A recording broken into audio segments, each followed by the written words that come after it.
더불어민주당 송영길 대표와 국민의힘 이준석 대표가 오늘 오후 첫 회동에서 여야정 상설협의체 등 협치 방안을 논의합니다. 이 대표는 송 대표가 어제 교섭단체 대표연설에서 제안한 청년 특임장관 신설에 대해서도 회의적이라고 말했습니다. 국민의힘 김기현 원내대표가 국회 교섭단체 대표연설에서 586 운동권 세대들이 이른바 꼰대 수구 기득권이 돼 대한민국에 가장 많은 해악을 끼치고 있다며 맹비난했습니다. 또 문재인 정부의 소득주도 성장과 부동산 정책이 민생 위기를 자초했다고 비판했습니다. 어제 코로나19 신규 확진자는 540명으로 집계됐습니다. 오늘 백신 1차 접종자가 1,400만 명을 넘어설 것으로 예상되는 가운데 정부는 오늘 오후 50대와 고3 그리고 교사들의 우선 접종을 골자로 하는 3분기 백신 접종 계획을 발표합니다. 인플레이션 우려 속에 미 연방준비제도가 금리 인상 시기가 앞당겨질 것으로 내다봤습니다. 파월 의장이 자산 매입 축소 논의 가능성을 시사하면서 예상보다 1년 이른 2023년에 금리 인상이 이뤄질 것이라는 전망이 나왔습니다. 정부가 태릉 골프장 부지에 대해서 올해 안에 서울시와 협의를 마무리하겠다며 신규 택지 사업을 흔들림 없이 추진하겠다고 밝혔습니다. 연말까지 평년 수준의 아파트 입주 물량 확보가 가능할 것이라고 강조했습니다. 광주 철거 건물 붕괴 참사의 책임을 물어 철거업체 현장 관리인과 제 하도급 업체 대표에 대한 영장 실질 심사가 열려 오후 늦게 구속 여부가 결정될 전망입니다. 경찰은 철거 기간 안전 점검을 하지 않은 혐의로 감리자에 대해서도 구속 영장을 신청했습니다. 시청자 여러분 안녕하십니까? 6월 17일 뉴스앤 이슈 시작합니다. 국민의힘 김기현 원내대표가 오늘 국회 교섭단체 대표연설에서 586 운동권 세대를 꼰대 수구 기득권으로 규정하면서 맹비난했습니다. 오후에는 이준석 국민의힘 신임 당대표와 송영길 민주당 대표의 첫 회동이 예정된 가운데 여야정 상설협의체에 대한 논의가 본격화할지 주목됩니다. 국회 취재기자 연결해 보겠습니다. 김태민 기자. 네, 국회입니다. 네, 자 어제 여당에 이어서 오늘은 야당의 교섭단체 대표 연설이 있었는데요. 매우 강한 톤이었습니다. 연설 내용 정리해 주시죠. 네, 국민의힘 김기현 원내대표는 오늘 오전 국회 교섭단체 대표 연설을 통해 정부 여당의 실정 사례를 조목조목 거론하면서 비판의 목소리를 높였습니다. 특히 최근 2030 세대의 비판에 직면했던 민주당의 아픈 부분을 집중적으로 꼬집었는데요. 586 운동권 세대들이 이른바 꼰대 수구 기득권이 되어 대한민국에 가장 많은 해악을 끼치고 있다며 직격탄을 날렸습니다. 함께 들어보겠습니다.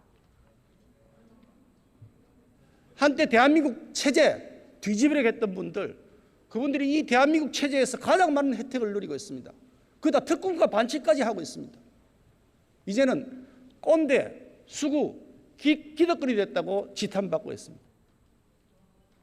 김 원내대표는 운동권 세대들이 불공정과 반칙, 특권의 과실을 챙기는 동안 힘겨워하는 청춘들의 현실을 보라고 일갈했는데요. 귀족노조와 반기업 정책으로 일관하며 청년 일자리를 파괴한 것도 모자라 국가 채무를 늘려 빚까지 떠넘기려 한다고 맹비난했습니다. 이어 일자리, 부동산 정책 등의 실패로 청년들을 가상화폐 투자로 내몰았다며 세금을 매기기 전에 보호장치부터 마련하라고 강조했습니다.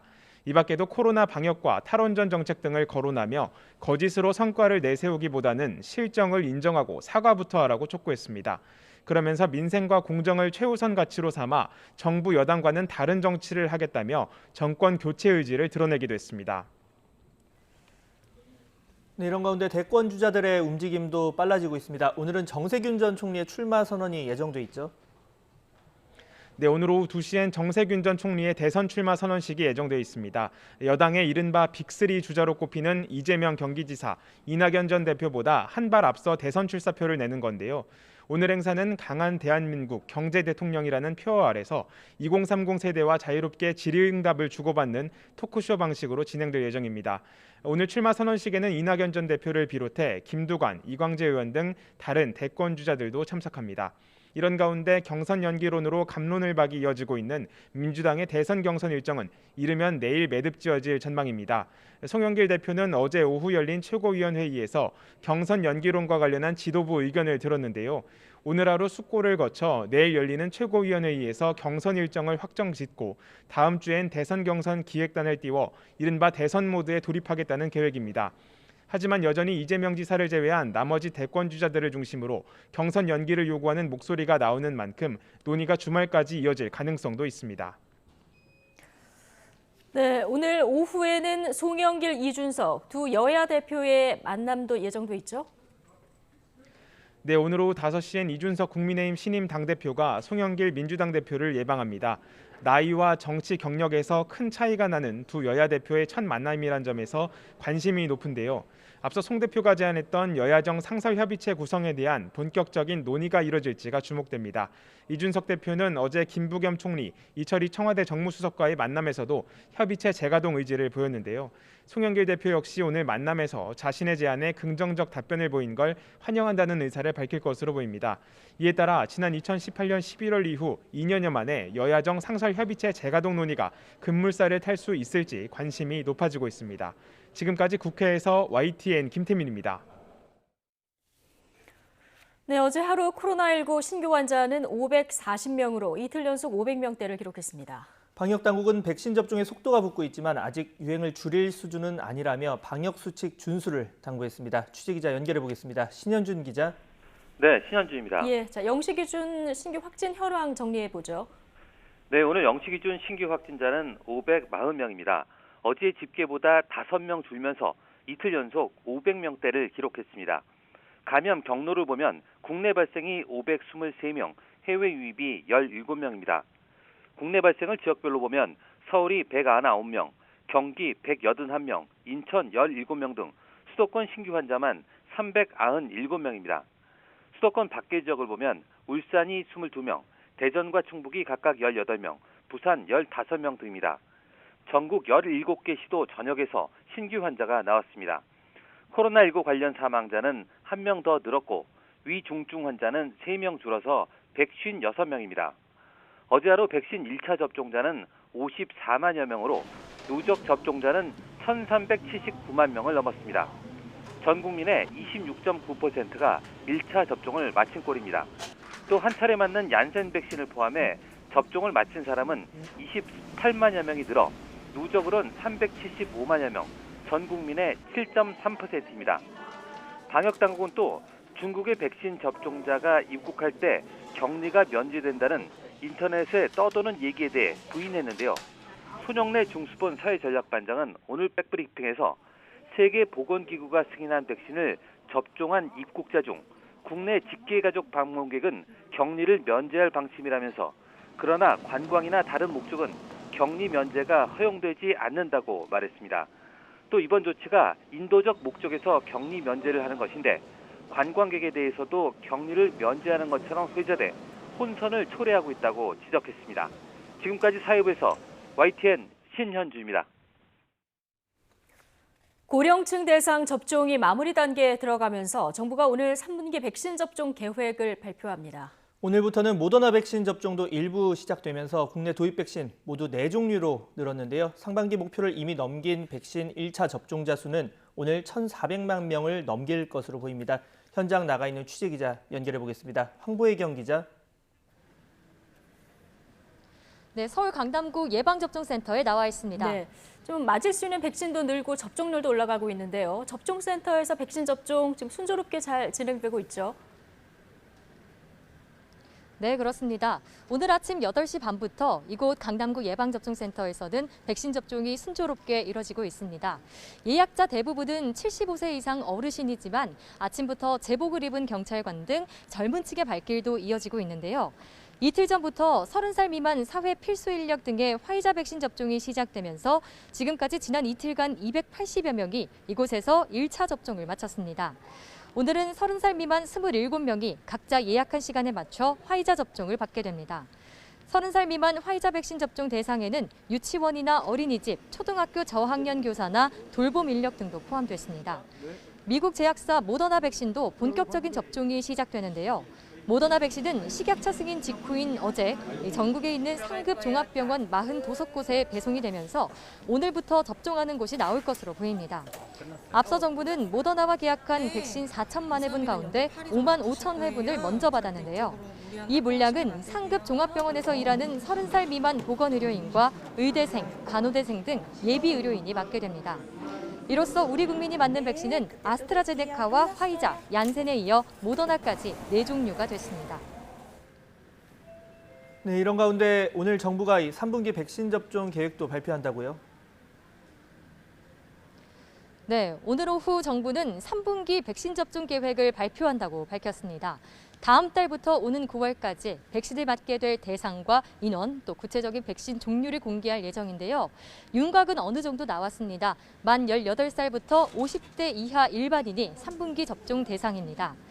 자, 이들 중 코로나19에 걸리면 중증으로 발전하거나 치명률이 가장 높은 50대가 우선 다음 달에 1차 접종을 받게 됩니다. 2학기 전면 등교를 앞두고 교사들에 대한 접종도 시작되는데요. 7월부터 2달 동안 이어지는 여름방학 동안 30살 이상 어린이집과 유치원, 초중고 교사와 돌봄 인력의 백신 접종이 이뤄집니다. 학생들 가운데에서는 우선 고등학교 3학년과 수험생이 마찬가지로 여름방학에 백신을 맞을 예정입니다. 방역당국은 교사에 대해서는 화이자나 모더나 백신을 접종하고 수험생에겐 화이자 백신을 접종하겠다고 밝혔습니다. 이처럼 백신 접종이 속도를 내면서 백신 접종자 수는 오늘 1,400만 명을 돌파할 전망입니다. 정부는 올 3분기까지 3,600만 명 1차 접종을 마치기 위해서는 지금 같은 국민의 적극적인 접종 참여가 중요하다고 강조했습니다. 지금까지 강남구 예방접종센터에서 YTN 황보혜경입니다.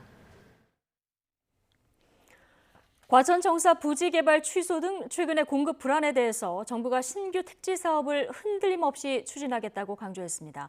또 아파트 입주 물량이 부족하다는 지적에 대해선 연말까지는 평년 수준의 물량 확보가 가능할 것으로 내다봤습니다. 취재 기자 연결해 보겠습니다. 권남기 기자. 네, 경제부입니다. 예. 자, 과천청사 부지 개발 취소 후폭풍이죠. 서울 노원의 태릉 골프장을 둘러싼 반발이 확산하고 있는데요. 자, 이런 가운데 정부가 오늘 신규 택지 사업을 흔들림 없이 추진하겠다 이렇게 밝혔어요. 네, 그렇습니다. 홍남기 경제부총리는 주택 공급이 최우선이라며 신규 택지 사업이 흔들림 없도록 모든 정책 역량을 투입하겠다고 밝혔습니다. 오늘 아침 열린 부동산 시장 점검 관계장관 회의에서 나온 말입니다. 홍 부총리는 신규 택지 사업 부지별로 설명을 이어갔는데요. 먼저 서울 노원 태릉 골프장은 올해 하반기 안에 서울시와의 협의를 마무리하고 필요한 절차를 진행하겠다고 말했습니다. 또 면목 행정타운은 하반기에 설계 공모가 시작되며 마곡지구 미 내각 부지는 내년 7월 착공 예정이라고 설명했습니다. 관련 발언 들어보시죠. 최근 과천 대체부지 논의 계기로 일각에서 신규 택지 공급 불안 문제를 지적하고 있는 바 이에 8.4 대책 시 발표한 신규 택지 사업 전망에 대한 진행 상황을 종합 점검하였습니다. 조달청 부지는 청사 수급 관리 계획 승인 등 조기 공급을 위해 필요한 조치를 착실하게 이행 중에 있습니다. 네, 이렇게 속도를 내는 정부와 달리 태릉 골프장과 조달청 부지 등 개발 계획에 대한 주민 반발은 계속되고 있습니다. 특히 태릉 골프장이 있는 서울 노원의 경우 개발을 적극적으로 막지 않는다며 구청장 주민 소환 운동을 벌이고 있습니다. 네, 아파트 입주 물량이 부족하다 이런 지적에 대해서는 연말까지 물량 확보가 가능하다고 밝혔죠. 네, 그렇습니다. 오늘 회의에서 홍 부총리는 연말까지 평년 수준의 아파트 입주 물량 확보가 가능하다고 밝혔습니다. 지난달 이후 준공이 확대됐기 때문인데 내년 이후엔 공급 확대 효과가 더욱 체감될 것이라고 말하기도 했습니다. 홍 부총리는 이와 함께 부동산 투기가 시장 불안 요인으로 작용하고 있다며 수도권 과열 지역 등에 대해선 1년 내내 집중 조사를 할 것이라고 강조했습니다. 지금까지 경제부에서 전해드렸습니다. 서울 아파트 전셋값이 최근 2년 동안 단 한 주도 내리지 않고 상승세를 이어온 것으로 나타났습니다. 한국부동산원 자료를 보면 서울 아파트 전셋값은 재작년 7월 첫째 주부터 지난주까지 102주 동안 계속 올랐고 보합으로 전환했던 재작년 6월 셋째 주를 포함하면 2년간 한 번도 내리지 않았습니다. 특히 작년 6.17 대책에서 재건축 아파트 2년 실거주 의무 방침이 담기고 7월 말 임대차법이 시행되면서 전세 품귀가 심화하고 전세값이 급등했습니다. 미국의 중앙은행인 연방준비제도가 현행 제로금리를 유지했습니다. 하지만 향후 금리 인상 시기는 애초 예상보다 앞당겨질 것으로 전망했습니다. 워싱턴 강유특 특파원의 보도입니다. 연준이 연방공개시장위원회 회의를 열고 기준금리를 현재의 제로금리 수준에서 동결하기로 했습니다. 또 올해 물가 상승률 전망치를 지난 3월 예상한 2.4%에서 연말까지 3.4%로 올렸습니다. 국내 총생산 GDP 예상치도 6.5%에서 7%로 올렸습니다. 다만 실업률 추정치는 4.5%를 유지했습니다. 연준은 백신 접종이 증가하면서 코로나19 확산이 감소했고 경제 활동과 고용 지표가 강화됐다고 설명했습니다. Continued progress on vaccinations will support a return to more normal economic conditions. I am confident that we are on a path to a very strong labor market, a labor market that shows low unemployment, high participation, rising wages for people across the spectrum. 금리 인상 전망에 대해서는 별도 점도표를 통해 시기가 앞당겨질 수 있다고 예상했습니다. 2023년까지 제로금리 수준을 유지할 것이라는 기존 입장과 달리 2023년에 인상이 이뤄질 수 있다는 겁니다. 특히 이를 점친 위원이 지난 3월 회의 때 7명에서 이번에는 11명으로 늘었습니다. 이처럼 금리 인상 시기가 앞당겨질 수 있다는 신호가 나옴에 따라 미국의 주요 주가 지수는 하락 마감했습니다. The market was down a bit today. In many ways, this Fed statement was exactly what the professionals, investors, and traders were looking for. 연준은 하지만 매달 1,200억 달러 규모로 이뤄지고 있는 자산 매입 축소에 대해서는 언급하지 않았습니다. 최근의 물가 급등이 경제 정상화에 따른 일시적인 것으로 통화 정책에 당장 변화를 줄 수준은 아니라고 본 겁니다. 워싱턴에서 YTN 강태욱입니다. 광주 철거 건물 붕괴 사고와 관련한 경찰 수사가 젠걸음을 이어가고 있습니다. 경찰은 철거공사 관련자 3명에 대해서 구속영장을 신청했는데 이 가운데 2명의 구속 여부가 오늘 오후 결정됩니다. 취재기자 연결해 보겠습니다. 김민성 기자. 네, 전국구입니다. 네, 오늘 오전 공사 관계자 2명에 대한 구속영장 실질 심사가 열렸습니다. 관련 내용 들어볼까요? 예, 광주지방법원은 오늘 오전 11시 철거업체 한솔기업 현장 관리인 강모 씨와 제하도급 업체 대표 조모 씨의 구속 전 피의자 신문을 했습니다. 붕괴 사고로 사상자 17명을 낸 책임을 물어 이들에게는 업무상 과실치사상 혐의가 적용됐습니다. 구속 여부는 오후 늦게 결정될 것으로 보입니다. 이들 외에도 감리를 맡은 광주 지역 건축사무소 대표 A씨에 대해서는 사전 구속영장이 신청됐습니다. 건축물관리법 위반 혐의인데요. 경찰 조사 결과 A씨는 철거 공사 기간 반드시 현장에서 확인해야 하는 안전 점검 등을 하지 않은 것으로 드러났습니다. A씨의 점검을 받고 다음 공정으로 넘어갔어야 했는데 이런 절차가 현장에서 생략된 겁니다. 애초 참사 발생 직후 빼돌려진 것으로 알려졌던 감리 일지도 있었죠. 그러나 경찰은 A씨가 이 일지를 애초 작성하지도 않았다는 진술을 확보했습니다. 영장이 신청된 이들 3명을 포함해 현재까지 입건된 사람은 모두 14명입니다. 이 밖에도 경찰은 자치단체의 업무 처리에 허점은 없었는지 들여다보고 있습니다. 광주시청과 동구청으로 이어지는 감리자 선정 과정, 또 동구청의 해체 계획서 허가 등과 관련된 자료를 확보해 분석 중입니다. 정확한 사고 원인과 또 철거 계약 문제 등 관련 수사가 끝나기까지 최소 한 달 이상 걸릴 것으로 보이는데요. 경찰이 중간중간 진척 정도를 공개하고 있지만 수사 속도가 기대에 못 미친다는 비판도 일각에서 제기되고 있습니다. 이번 수사의 핵심 인물 가운데 조폭 출신 문흥식 전 5.18 구속 부상자 회장이 있는데요. 이번 붕괴 사고가 발생한 재개발 사업과 관련해 업체 선정 과정에서 영향력을 행사한 정황이 일부 확인됐습니다. 경찰이 지난 15일 문 전 회장을 입건했는데 그는 이미 13일 해외로 도피성 출국을 한 상태였습니다. 문 전 회장의 귀국을 설득하고 있는 경찰은 업체 선정 과정에서의 비리 첩보를 확인하고 증거를 수집하는 데 5일 정도 걸렸다며 관련 조처가 늦은 건 아니라고 해명했습니다. 지금까지 전국부에서 YTN 김민성입니다. 국군 수도병원의 민간 의사가 공군장교 성폭행 미수로 실형을 선고받았다는 소식 지난주 전해드렸는데요. YTN 취재 결과 민간 의사들의 성폭력 사건이 이전에도 있었던 것으로 확인됐습니다. 병원장이 이 의사들을 옹호했다는 의혹도 불거졌습니다. 신준명 기자의 보도입니다. 국군 수도병원 신경과장 노모 씨는 자신이 진료했던 공군 장교를 성폭행하려 한 혐의로 구속돼 최근 징역 3년 6개월을 선고받았습니다. YTN 취재 결과 국군 수도병원에서 일어난 민간 의사의 성폭력 사건은 또 있었습니다. 지난해 1월 당시 마취통증의학과장 박모 씨는 간호장교와 여군들이 참석한 회의에서 성희롱 발언을 해 징계를 받았습니다. 박 씨는 간호장교가 의사에게 처방을 어떻게 하라고 주문하는 것은 권한 방해라며 부부관계를 몇 회 하라고 간섭하는 것과 같은 이치라고 말한 것으로 전해졌습니다. 이후 품위유지 위반으로 감봉 3개월 징계를 받고 근무하다 지난 4월 계약 만료로 퇴직했습니다. 2018년 1월에는 신경외과 과장이던 윤모 씨가 간호장교에게 인공기도 고정 원리를 설명해 주겠다며 성추행한 혐의로 고소당해 재판이 진행되고 있습니다. 민간 출신인 국군 수도병원장이 민간 의사들의 성 관련 비위에 관대했다는 의혹도 불거졌습니다. 병원 관계자는 병원장이 최근 적발된 행위는 민간 병원에서 흔히 있는 일이며 문제되지 않는다는 식으로 언급했다고 전했습니다. 민간 의사에 대한 군대의 성 관련 잣대가 너무 엄격하다는 말도 했다고 덧붙였습니다. 이 관계자는 대학병원에서 교수직을 역임했던 의사들이 국군 수도병원에 와서도 자신이 갑이라는 생각에 젖어 있어 성비위 문제가 계속되는 것이라고 비판했습니다. 국군 수도병원장은 이와 같은 발언을 한 적이 없다며 의혹을 전면 부인했습니다. 또 군이든 민간이든 성 관련 문제 발생 시 무관용 원칙과 관련 규정에 따라 엄중히 처리하고 있다고 덧붙였습니다.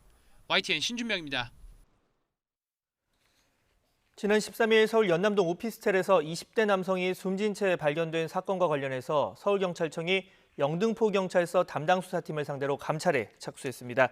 서울경찰청 수사심의계는 사망 사건이 발생하기 전인 작년 11월 숨진 A씨 가족의 신고가 있었는데도 가해자들을 무혐의 종결 처분한 이유 등에 대해서 살펴보고 있다고 밝혔습니다. A씨 가족은 작년 11월 A씨가 친구 2명으로부터 4차례에 걸쳐서 폭행을 당해 다쳤다며 대구 달성경찰서에 고소했습니다. 이후 사건을 넘겨받은 영등포경찰서 수사팀은 친구 2명을 조사한 뒤 지난달 27일 증거 불충분을 이유로 사건을 자체 종결했습니다. 국내 가상화폐 거래 규모 기준 3위 거래소가 한밤중에 기습적으로 코인 수십 개 정리를 공지했습니다. 정부가 가상화폐 시장을 관리하겠다고 나선 뒤 주요 거래소 절반이 잇따라 상패나 유의 종목을 지정해서 이른바 잡코인 속가내기가 본격화하고 있습니다. 보도에 김상우 기자입니다. 은행 실명 거래 계좌 인증은 갖추지 못했지만 정보보호 인증은 갖춘 거래소인 코인빗의 홈페이지입니다. 가상화폐 거래 규모로는 국내 세 손가락 안에 드는 이곳이 한밤에 기습적으로 공지문을 올렸습니다. 코인 8종의 상장을 폐지하고 관련 출금 서비스를 오는 29일까지만 지원한다는 내용입니다. 또 28종의 코인을 유의 종목으로 지정한다며 오는 23일 최종 결정한다고 고지했습니다. 이 거래소의 원화마켓 전체 상장 코인은 70개쯤, 절반이 넘는 36개가 문제가 있음을 인정한 셈인데 그 기준이 뭔지는 명확히 알리지 않았습니다. 왜 상폐됐는지를 모르는 겁니다. 그렇다면 다른 암호화폐들도 이제 혼란이 생기는 거죠. 코인빗처럼 정보보호 인증을 받은 또 다른 거래소인 후오비 홈페이지입니다. 거래소 이름을 딴 코인인 후오비 토큰의 상장 페이지를 고지했습니다. 당국은 최근 거래소가 자체 발행한 가상자산의 매매 등의 중개나 알선 행위를 금지하겠다고 밝힌 바 있습니다. 오는 9월 25일 실시되는 개정된 특정금융정보법과 관련해서 당국은 거래소의 이른바 먹튀의 촉각을 곤두세우고 있습니다. 특히 타인 명의와 상품권 제휴업체 등을 이용한 직금 계좌와 수작업의 편법 입출금 등을 통한 자금 세탁 우려가 가장 크다고 보고 있습니다. 업계 1위인 업비트의 코인 상장 폐지 고지를 포함해서 정보보호 인증을 획득한 거래소 20곳 중 11곳이 정부의 가상화폐 시장 관리가 발표된 이후 상장 폐지를 안내하거나 거래 유의 코인을 지정한 것으로 나타났습니다. 부실 거래소와 잡코인 퇴출 작업, 앞으로 더 가속화될 것으로 예상됩니다. YTN 김상호입니다. 세계 최초로 가상화폐 비트코인을 법정 통화로 승인한 엘살바도르가 이를 시행하기 위한 기술 지원을 세계은행에 요청했지만 거부당했습니다. 로이터 통신에 따르면 세계은행 대변인은 엘살바도르 정부의 요청 사실을 확인하면서 환경과 투명성 측면의 결점을 감안할 때 세계은행이 지원을 할 수 있는 사항이 아니라고 밝혔습니다. 앞서 국제통화기금 IMF도 이 비트코인의 법정 통화 채택에는 거시경제와 금융, 법적 측면에서 여러 쟁점이 있다며 신중한 입장을 밝힌 바 있습니다. 스페인에 국빈 방문하고 있는 문재인 대통령이 한국과 스페인은 놀랄 만큼 닮았다며 포용과 연대의 힘으로 공동번영의 미래를 열자고 말했습니다. 또 양국 관계를 전략적 동반자 관계로 격상하고 저탄소, 디지털 협력과 함께 제3국 시장에 공동 진출하기로 했습니다. 나연수 기자가 보도합니다. 우리나라 대통령으로는 처음으로 문재인 대통령이 스페인 상원 연단에 섰습니다. 이번 방문을 통해 양국 국민의 공통점을 다시 한번 느꼈다며 20세기 내전과 권위주의 정권, 민주화로 이어진 양국 역사를 되짚었습니다. 진실로 스페인과 한국은 놀라울 정도로 닮았습니다. 무엇보다 가장 닮은 점은 민주주의 정신과 실천입니다. 특히 양국이 연대와 협력으로 코로나를 극복하고 있다는 사실에 깊은 동질감과 자부심을 느낀다고 강조했습니다. 스페인과 한국은 포용과 상생, 연대와 협력으로 새로운 도전에 함께 대응하며 공동 번영의 미래를 열어갈 것입니다. 문 대통령과 페드로 산체스 스페인 총리는 양국 관계를 전략적 동반자 관계로 격상하기로 하고 협력 강화 의지를 담은 공동성명을 채택했습니다. 안보, 환경, 경제, 혁신, 문화 전 분야에서 포괄적 협력을 강화하고 특히 건설, 인프라 분야에서 중남미, 유럽, 아시아 시장 공동 진출을 추진합니다. 투자와 교류 확대, 감염병 예방과 대응 협력을 위한 두 건의 협정과 함께 디지털 고부가가치 산업과 양국 스타트업 교류, 신재생 에너지 협력을 위한 세 건의 양해각서도 각각 체결했습니다. 문 대통령은 앞서 양국 기업인들과 함께한 자리에서도 저탄소, 디지털 경제 협력과 함께 제3국 시장 진출 협력을 강조했습니다. 유럽과 아프리카, 중남미 시장의 교두보인 스페인과 아시아 시장의 교두보인 한국이 5G, 전기차, 신재생 에너지 시장에 함께 진출하여 양국 경제 발전은 물론 더 나은 세계 경제 재건에 함께 하길 기대합니다. 산체스 총리는 지금 대한민국은 전 세계로부터 존경과 인정을 받는 나라이고 아시아 최대 경제 동반자라며 한국어로 이렇게 말했습니다. 우리 함께 존칭 yap시다. Muchas gracias a todos. 감사합니다. 문 대통령은 스페인 바르셀로나에서의 일정을 끝으로 G7 정상회의에서부터 이어진 6박 8일간의 유럽 순방을 마치고 귀국길에 오릅니다. YTN 나연수입니다. 바이든 미 대통령과 푸틴 러시아 대통령의 첫 정상회담이 스위스 제네바에서 열렸습니다. 두 정상은 회담이 건설적이었다고 밝혔지만 공동 기자회견 대신 각각 기자회견을 연 모습에서 보듯 아직 갈 길이 멀다는 분석입니다. 김진호 기자의 보도입니다. 푸틴 대통령은 미국과 러시아가 함께 통합적인 양자 전략적 대화를 가까운 미래에 시작할 것이라는데 합의했다고 밝혔습니다.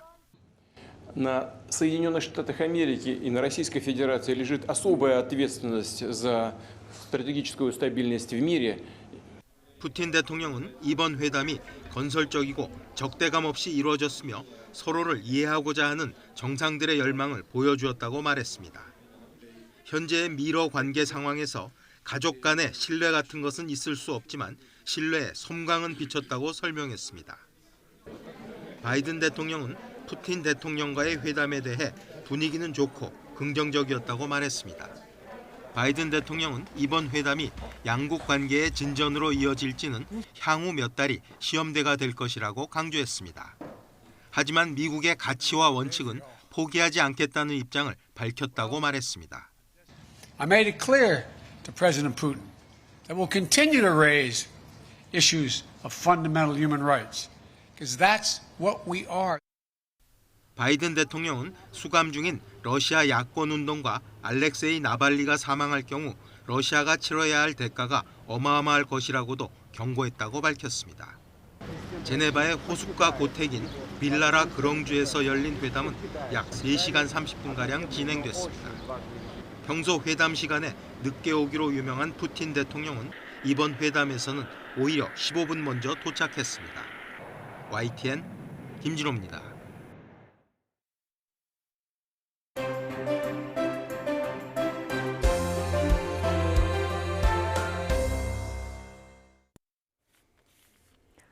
네, 오늘의 정치권 소식 김성환, 이종훈 두 분 시사평론가와 이야기 나눠보겠습니다. 어서 오십시오. 네, 안녕하세요. 예, 안녕하십니까. 자, 어제 더불어민주당 송영길 대표에 이어서 오늘은 국민의힘 김기현 원내대표가 교섭단체 대표 연설을 했는데요. 이준석 대표가 원외라서 오늘 김기현 원내대표가 대표 연설을 했습니다. 자, 오늘 들어보셨겠습니다만은 뭐 부동산 문제, 탈원전 문제, 인사 문제 할 것 없이 여러 주제에서 상당히 강도 높게 지금 현 정부를 비판했습니다. 어떻게 들으셨습니까? 대선이 좀 임박했구나. 대선이 임박했구나. 하는 느낌이 확 들 정도로 공세를 굉장히 강화하는. 그리고 이제 이준석 대표 탄생으로 해서 자신감까지 좀 이렇게 배가가 된 것 같아요. 그러니까 우리는 이렇게 이제 변하기 시작했다. 예. 그런데 당신네들은 뭐 하고 있느냐. 이런 식으로 뭐 질타를 하는 그런 오랜만에 그 보수 정당이 상당한 자신감을 좀 드러낸 그런 그 대표 연설이 아니었나 이런 생각을 좀 합니다. 예, 대선이 임박했다. 이걸 읽을 수 있었다 말씀해 주셨는데 여당을 질타하면서 민생과 공정을 최우선 가치로 해서 여당과 다른 정치를 하겠다. 자, 이 얘기하면서 정권 교체 의지도 드러냈거든요. 김성환 평론가는 전체적으로 어떻게 들으셨습니까? 네, 뭐 말씀하신 거에 저는 좀 다른 생각 갖고 있는데요. 야당은 늘 비난해 왔으니까 특히 국민의힘에서 계속 그동안의 교섭단체 연설에서 그런 입장을 취해왔거든요. 예. 그 연장선상에서 보자면 뭐 상황이 달라졌다기보다는 이전하고 별 다를 바 없는 그런 연설을 했다 이렇게 생각이 되고요. 저는 뭐 꼰대라고 자꾸 비판을 하는데 꼰대가 꼰대를 자꾸 비난하면 그걸 꼰대라고 봐야 되는 건지 아닌지 헷갈린다 이런 생각이 드는데요. 왜 제가 이런 말씀을 드리냐 하면은 이명박 박근혜 정부 시절에 호가호위 했던 사람들은 누굽니까? 386 운동권 세대였습니까? 예. 9년 동안에 집권했던 정당이 어디입니까? 국민의힘이잖아요. 지금 문재인 정부 들어선 지 이제 아직 채 5년이 안 됐습니다. 근데 운동권이 다 호가호위하고 태평성대를 지금 누리고 있는 겁니까? 지난번 이제 6.11 전당대회 때 그때 이준석 대표가 선출될 때 중진들이 같이 경쟁하면서 중진의 바닥이 보였다 이런 얘기를 많이 했었거든요. 일종의 세대 교체가 이루어져야 한다고 하는 국민들의 바람이 있었음에도 불구하고 중진들은 여전히 과거 구습에서 벗어나지 못했다 이런 거였는데 민주당을 향해서 손가락질하는 게 결국은 자신을 향한 손가락질이 될 수밖에 없었다. 그러니까 민주당이 꼰대면 이제 국민의힘의 다수 의원들도 다 꼰대입니다. 그러니까 자신들도 세대 교체의 대상이 될 수밖에 없다는 사실을 왜 자꾸 망각하고 민주당을 향해서만 손가락질을 하는가. 그 부분에 대해서 국민의힘이 앞으로 만약에 대선 준비를 한다고 하면 선거 전략을 다시 짜야 한다. 전 그렇게 생각합니다. 누가 꼰대냐 기득권 따지기 시작하면 답이 없다. 예, 오늘 이런 부분에 방점을 찍어서 들으셨다 얘기해 주셨는데 자, 오늘 김기현 원내대표 현 정부의 경제 정책을 강하게 비판하면서 국민의힘 부동산 대책도 다시 언급을 했는데요. 자, 앞서 민주당 송영길 대표 부동산 대책 관련해서 특히 청년 거주 문제와 관련해 민주당의 누구나 집 시범 사업을 거론했죠. 이 얘기 같이 듣고 오시겠습니다. 누구나 집 프로젝트는 집값 상승분을 임대인과 임차인이 나누어 가지도록 설계했습니다. 누구나 집이 조금씩 홍보되니까 많은 분들이 임차인에게 진짜로 집값을 나눠 줄 수 있느냐고 묻습니다. 그렇습니다. 거짓말 같은 일이 현실로 나타날 것입니다. 민주당 부동산 특위는 수도권 6개 도시에 약 1만 세대의 누구나 집을 시범 사업으로 건설하여 청년 실혼부부 무주택자 서민에게 공급하기로 하였습니다.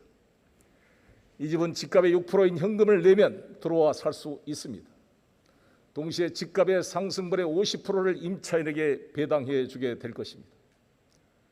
의문이 생길 수도 있습니다. 분양 차익을 임차인과 나눠 갔는데 어떤 민간 사업자가 참여하겠는가? 집값이 떨어지면 어떻게 하는가? 집값이 떨어지면 임차인은 집을 안 사고 그냥 살면 됩니다.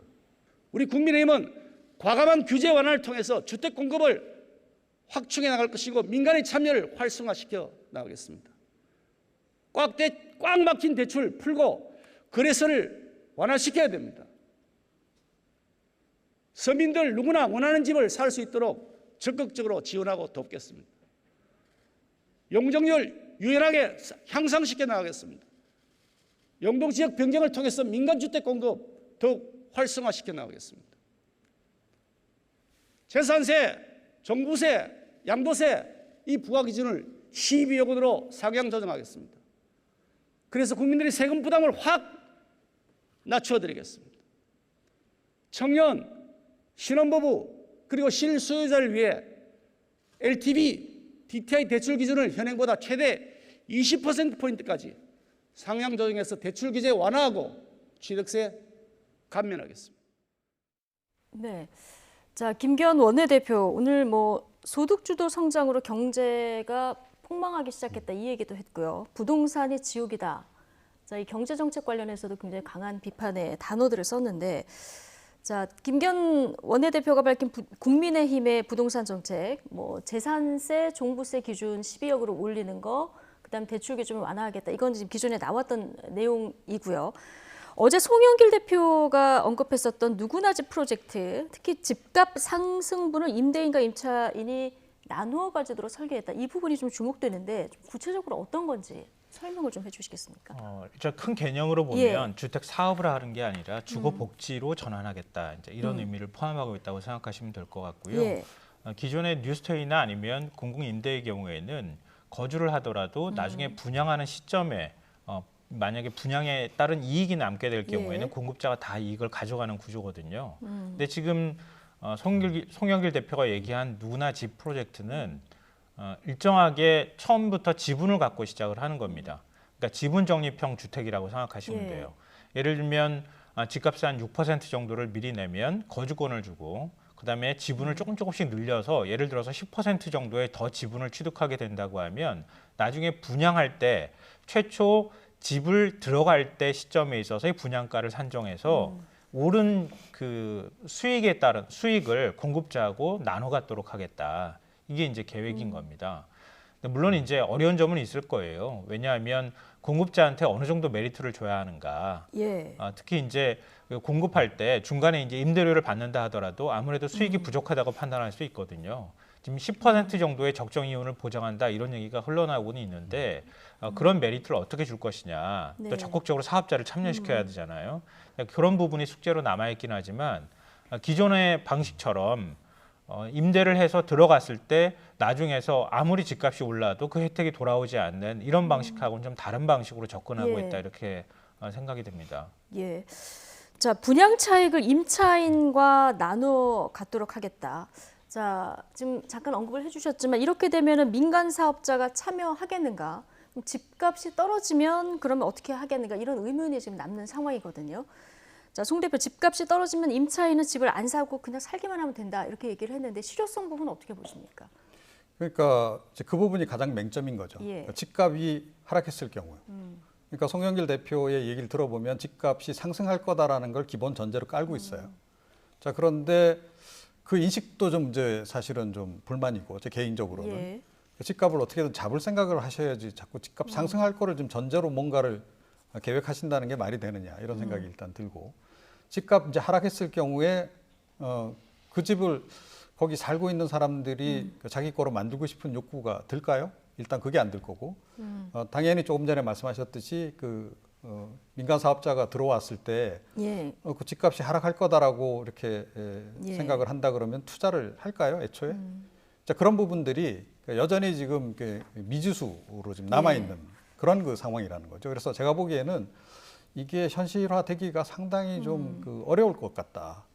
그런 생각을 좀 많이 갖게 하는 그런 지점들이 지금 여러 군데서 지금 포착이 좀 되고 있습니다. 그러니까 집값의 6%를 처음에 투자하고 조금씩 늘려가면은 이제 소유권도 가질 수 있는 되면 굉장히 좋은 개념이긴 한데 지금 말씀하신 대로 현실화될 가능성. 그러니까 중간에 그 이제 임대를 해서 들어갈 때요 거주하는 사람이 아무런 그 기여를 하지 않는 건 아니에요. 그러니까 그 주변 시세의 한 80% 정도 되는 월세를 내는 겁니다. 일종의 이제 내가 그 집을 샀을 때 거기에 따르는 만약에 금융권에서 대출을 받는다고 하면 대출 이자를 내야 되잖아요. 그렇죠. 우리 보통 이제 그렇게 다 하고 있으니까요. 근데 그 대출 이자를 내는 대신에 난 월세를 내고 산다고 생각하시면 돼요. 저렴한 월세를 내고 사는 것. 그러니까 전혀 기여하지 않는 것은 아니다. 그러니까 분양권이라고 하는 것은 일정한 지분을 갖게 되면 나중에 분양권을 획득할 수 있는 권리를 주는 겁니다. 그러니까 그 집을 내가 온전하게 다 사는 것은 아니라는 거죠. 처음에 집을 이제 건설할 때 최대한 집을 저렴한 방식으로 건설하는 것. 기존의 택지에다가 택지 개발이 돼 있는 곳에다가 만약에 이런 집을 짓게 될 경우에는 상대적으로 집을 저렴한 가격에 지을 수 있잖아요. 그러니까 누구나 집 프로젝트를 할 부지가 따로 있는 거죠. 그러니까 부지를 선정하겠다는 거죠. 그렇죠. 근데 그걸 없는 데에다가 억지로 예. 만들고 이런 방식이라기보다는 기존에 이제 개발되어 있는 택지들이 있잖아요. 그 택지 위에 집을 짓겠다는 겁니다. 그러면은 초기에 시행사나 공급자가 좀 상대적으로 부담이 적지 않겠습니까? 그리고 들어가는 사람 입장에서도 큰 돈이 필요하지 않는 방식이기 때문에 예. 들어가서는 우리 이제 일반적으로 전세를 살 수 있는 이런 여러 예. LH공사나 SH공사가 하는 방식들이 있거든요. 그런 방식처럼 살다가 나중에 가서 내가 분양권을 가지고 있는 분양받을 수 있는 권리가 있으니까 그걸 행사하겠습니다라고 하면은 그 집을 살 수 있는 거고, 집값이 올랐다고 하면은 오른 것의 한 절반 정도를 내가 받을 수 있는 거고요. 만약에 예. 집값이 좀 떨어졌다고 하면은 내가 집을 살 권리를 행사하지 않겠습니다. 그러면서 거주권을 가지고 계속 거주를 할 수 있다고 얘기를 하는 겁니다. 예. 그러니까 얘기하는 것처럼 집값이 떨어지면은 그 피해를 고스란히 다 떠안거나 이런 방식은 아니라는 거죠. 예. 지금 아파트 전세값이 102주 연속 올라갔다, 이런 기사도 오늘 있었는데, 오늘 홍남기 부총리도 연말까지 평균 수준의 아파트 입주 물량 확보하겠다, 이런 대책을 내놔서 자, 부동산 정책 앞으로 어떻게 흘러갈지 좀 지켜보도록 하고요. 김기현 원내대표 오늘 그 연설 내용 중에서 특히 586 운동권 세대, 여권 정치인에 대한 비판의 목소리가 눈에 띄었습니다. 꼰대 수구 기득권이다, 이런 표현까지 등장했는데요. 이 얘기 잠깐 듣고 오시죠. 대한민국이 5.8권 운동권이 요새가 되어가고 있습니다. 20대 때 학생운동했다고 평생 우려먹었습니다. 30, 40대 국회의원 하더니 40, 50대 되어서 국가요직 휩쓸고 있습니다. 그분들에게 정말 태평성 될 겁니다. 이런 태평성대가 어디 있겠습니까? 한때 대한민국 체제 뒤집으려고 했던 분들, 그분들이 이 대한민국 체제에서 가장 많은 혜택을 누리고 있습니다. 그다 특권과 반칙까지 하고 있습니다. 이제는 꼰대, 수구, 기득권이 됐다고 지탄받고 있습니다. 대한민국에 가장 많은 해악을 끼치는 그룹이라고 지탄받고 있습니다. 나라가 이 지경인데도 여전히 자기가 옳다고 우기고 남들을 가르치려 든다면 그거 정말 꼰대 아닙니까?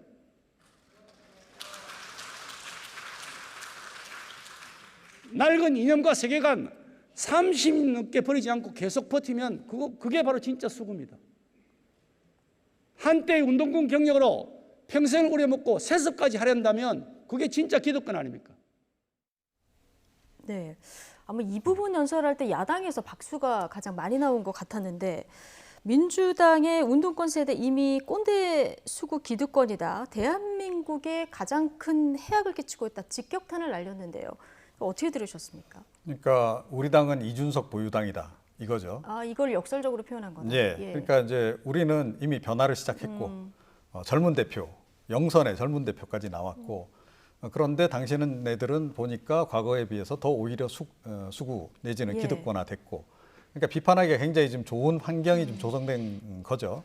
그 기회를 이제 최대한 이제 활용하고 있는 그런 그 상황이긴 한데, 자, 그런데 이준석 대표가 탄생했다 그래서 조금 전에도 이제 잠깐 얘기가 나왔습니다만, 국민의힘의 정리될 부분이 다 정리가 끝났냐? 그러니까 변화에 지금 단초를 꿰을 뿐이다. 그렇게 본다면 사실은 지금 현 단계에서 저런 정도까지 얘기를 할 상황은 아닌 것 같고, 자칫 잘못하면 역풍이 불 수 있는 거죠. 당신네들 원조 수구 아니냐? 원조 수구 세력. 여전히 개파 정치하고 있는 중진급들을 비롯해서 그 사람들 여전히 지금 활동하고 있는데 그런 당신네들은 뭐냐? 라고 이제 반박을 할 수 있는 거 아니겠어요? 또 그런 반박을 받았을 때 마땅히 또 제가 보기에는 좀 국민들이 듣기에 좀 흔쾌히 좀 동의할 만한 그런 얘기를 할 수 있는 상황도 아닌 것 같고, 그래서 제가 보기에는 저런 얘기를 좀 꺼내려면, 그리고 저런 이제 공세에 조금 더 강도를 붙여 나가려면 스스로 정말 육참골단의 어떤 결단, 그런 노력들을 지금 해야 된다, 이준석 대표 체제 하에서. 그런데 실제로 별로 아직까지 진행되는 건 없잖아요. 빨리 그런 것부터 일단 먼저 하시라. 그런 말씀을 좀 드리고 싶네요. 30대 당 대표 변화의 단초를 이제 꿰쓸 부분인데 이렇게까지 비판을 하게 되면은 잘못하면 역풍이 불 수 있다. 앞서 김성환 평론가와 같은 결에 좀 얘기를 해주셨는데 어쨌든 김기현 대표가 오늘 이런 얘기를 한 것은 민주당이 최근에 2030 세대의 비판에 직면해 있지 않습니까? 이런 민주당이 좀 아픈 부분을 좀 건드린 이런 부분이 있는 것 같습니다. 어제 송영길 대표도 인정했잖아요. 그러니까 내로남불, 언행불일치 이걸 지금 계속 끊임없이 강조하고 있는데요. 그게 민주당의 일종의 비호감도를 높이는 과정이었다고 보고요. 예. 86그룹에 대해서 이른바 비판적이고 따가운 눈총을 아마 인식하고 있을 겁니다. 근데 또 어찌 생각해 보면요. 우리가 산업화 세대에 대한 얘기들을 박근혜 정부 말기에 많이 했었거든요. 그러니까 산업화 세대를 이끌어왔던 이른바 박정희라고 하는 대통령과 그리고 그 박정희 대통령의 딸 박근혜를 어떻게 우리는 인식하고 있는가 이런 문제에 대해서 굉장히 많이 토론했던 것으로 제가 기억하는데요. 그러니까 어느새 이제 86그룹이 산업화 세대 이후에 하는 세대가 됐고 그 86그룹이 이제는 좀 자리를 내줘야 되는 것 아니냐라고 하는 인식이 생겨나기 시작했다는 거예요. 예. 그건 어찌 보면 86그룹이 기득권이 됐다고 하는 비판에서 자유롭지 못하다는 얘기가 되는 거고요. 그런 비판의 일환으로는 저는 충분히 비판을 수용해야 하고 그럼 86그룹이 어떻게 지금 역할을 해야 할 것인가 이런 것들에 대한 고민은 좀 해야 될 시점이라고 보는데요. 다만 86그룹이라고 하는 게 그냥 민주화 운동만 하면 86그룹이 되는 겁니까? 그 세대를 총칭하는 거예요. 그러니까 그 시대에 김기현 대표는 안 살았어요. 김기현 원내대표도 그 시대 같이 살았잖아요. 그러면 당시에 운동권만 했던 사람들, 그 고생하면서 감옥 갔다 온 사람들한테 평생 호가워이 했다 이렇게 표현하면 받아들일 수 있겠습니까? 그 얘기. 그렇게 따지면 역으로 생각하면 김기현 대표가 훨씬 더 호가워이 하지 않았나요? 그러니까 그런 식으로 비난을 하더라도 그 비난이 자기한테 돌아오는 화살이 될 수 있다는 생각을 좀 했으면 좋겠고요. 마냥 비난해서 일종의 포퓰리즘적으로 다른 사람들한테 속은 시원하게 할 수 있겠지만 이게 과연 제대로 된 비판으로 들릴 수 있겠는가. 좀 그런 면에 있어서 상당히 좀 실망스럽고요. 결국 그렇게 기득권의 문제들을 끊임없이 강조하다 보면 자연스럽게 지금 국민의힘 안에 의원들 상당수가 기득권으로 보일 수밖에 없는 상황이 됐다. 젊은 층이 바라볼 때는 똑같은 부모 세대인 거예요. 지금 2030 세대의 시선으로 보면 그러니까 이준석 대표 한 명만 뽑아놨다고 해서 국민의힘이 기득권이라고 얘기할 수 없는 건 절대 아니다. 그러니까 그런 방식으로 계속 강조하면 나중에 가서 똑같이 심판받는 그런 일이 벌어질 가능성이 있다고 생각합니다. 앞서 이종근 평론가가 이준석 보유당임을 강조하는 연설이었다 이렇게 해석을 해주셨는데 자 이런 분위기 때문인지 송영길 대표 어제 연설에서 청년을 21번 언급했습니다. 요즘 정치권에서 가장 뜨거운 키워드 단연 청년이 아닐까 싶은데요. 국민의힘에서는 2030 입당 러시까지 지금 벌어졌다고 합니다. 정치권에 불고 있는 청년 열풍 영상으로 정리해봤습니다.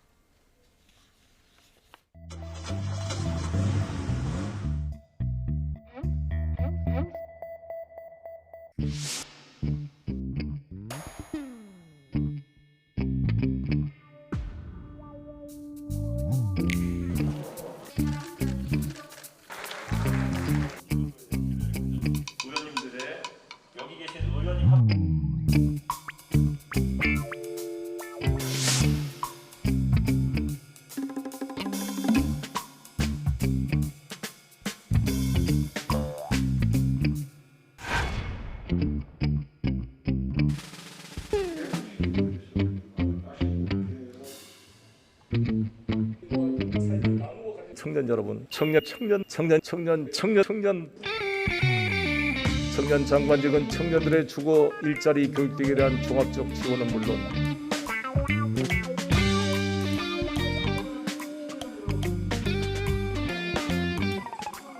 야, 앉아.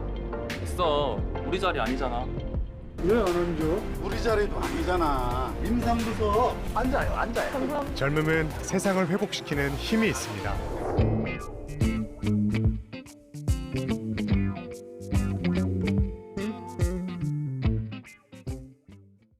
네. 뭐 꼭 생물학적 나이가 젊음, 쇄신 이런 이미지를 꼭 가져오는 건 아니지만 어쨌든 정치권에 지금 청년 바람이 불고 있는 거는 사실인데요. 어제 송영길 대표의 원내 교섭단체 연설에서도 앞서 말씀드렸듯이 청년이 21번 등장했고요. 그리고 청년 특임장관 신설 대통령에게 건의를 했습니다. 물론 지난번 총선 공약에서 나온 거긴 한데 이걸 다시 꺼내든 건데요. 자, 현 정권 임기 말에 청년 특임장관 카드 어떻게 보십니까?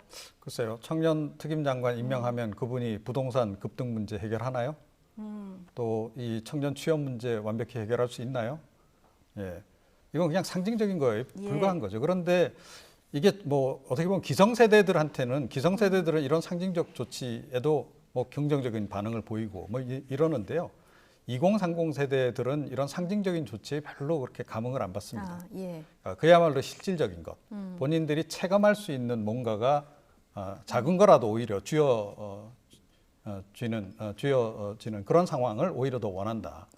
그런 부분에서 제가 보기에는 청년을 많이 말하고 계시는데 지금 청년 세대들이 실제로 실존적으로 지금 닥친 문제들에 대해서는 별로 그렇게 연구를 좀 안 하고 있는 게 아닌가 이런 생각이 좀 들어요. 그리고 이 청년 세대들의 특성도 지금 제대로 파악을 못 하고 있는 그런 그 상황이 아닌가 이렇게 지금 이제 보고요. 그런 부분부터 좀 연구를 좀 더 하시라.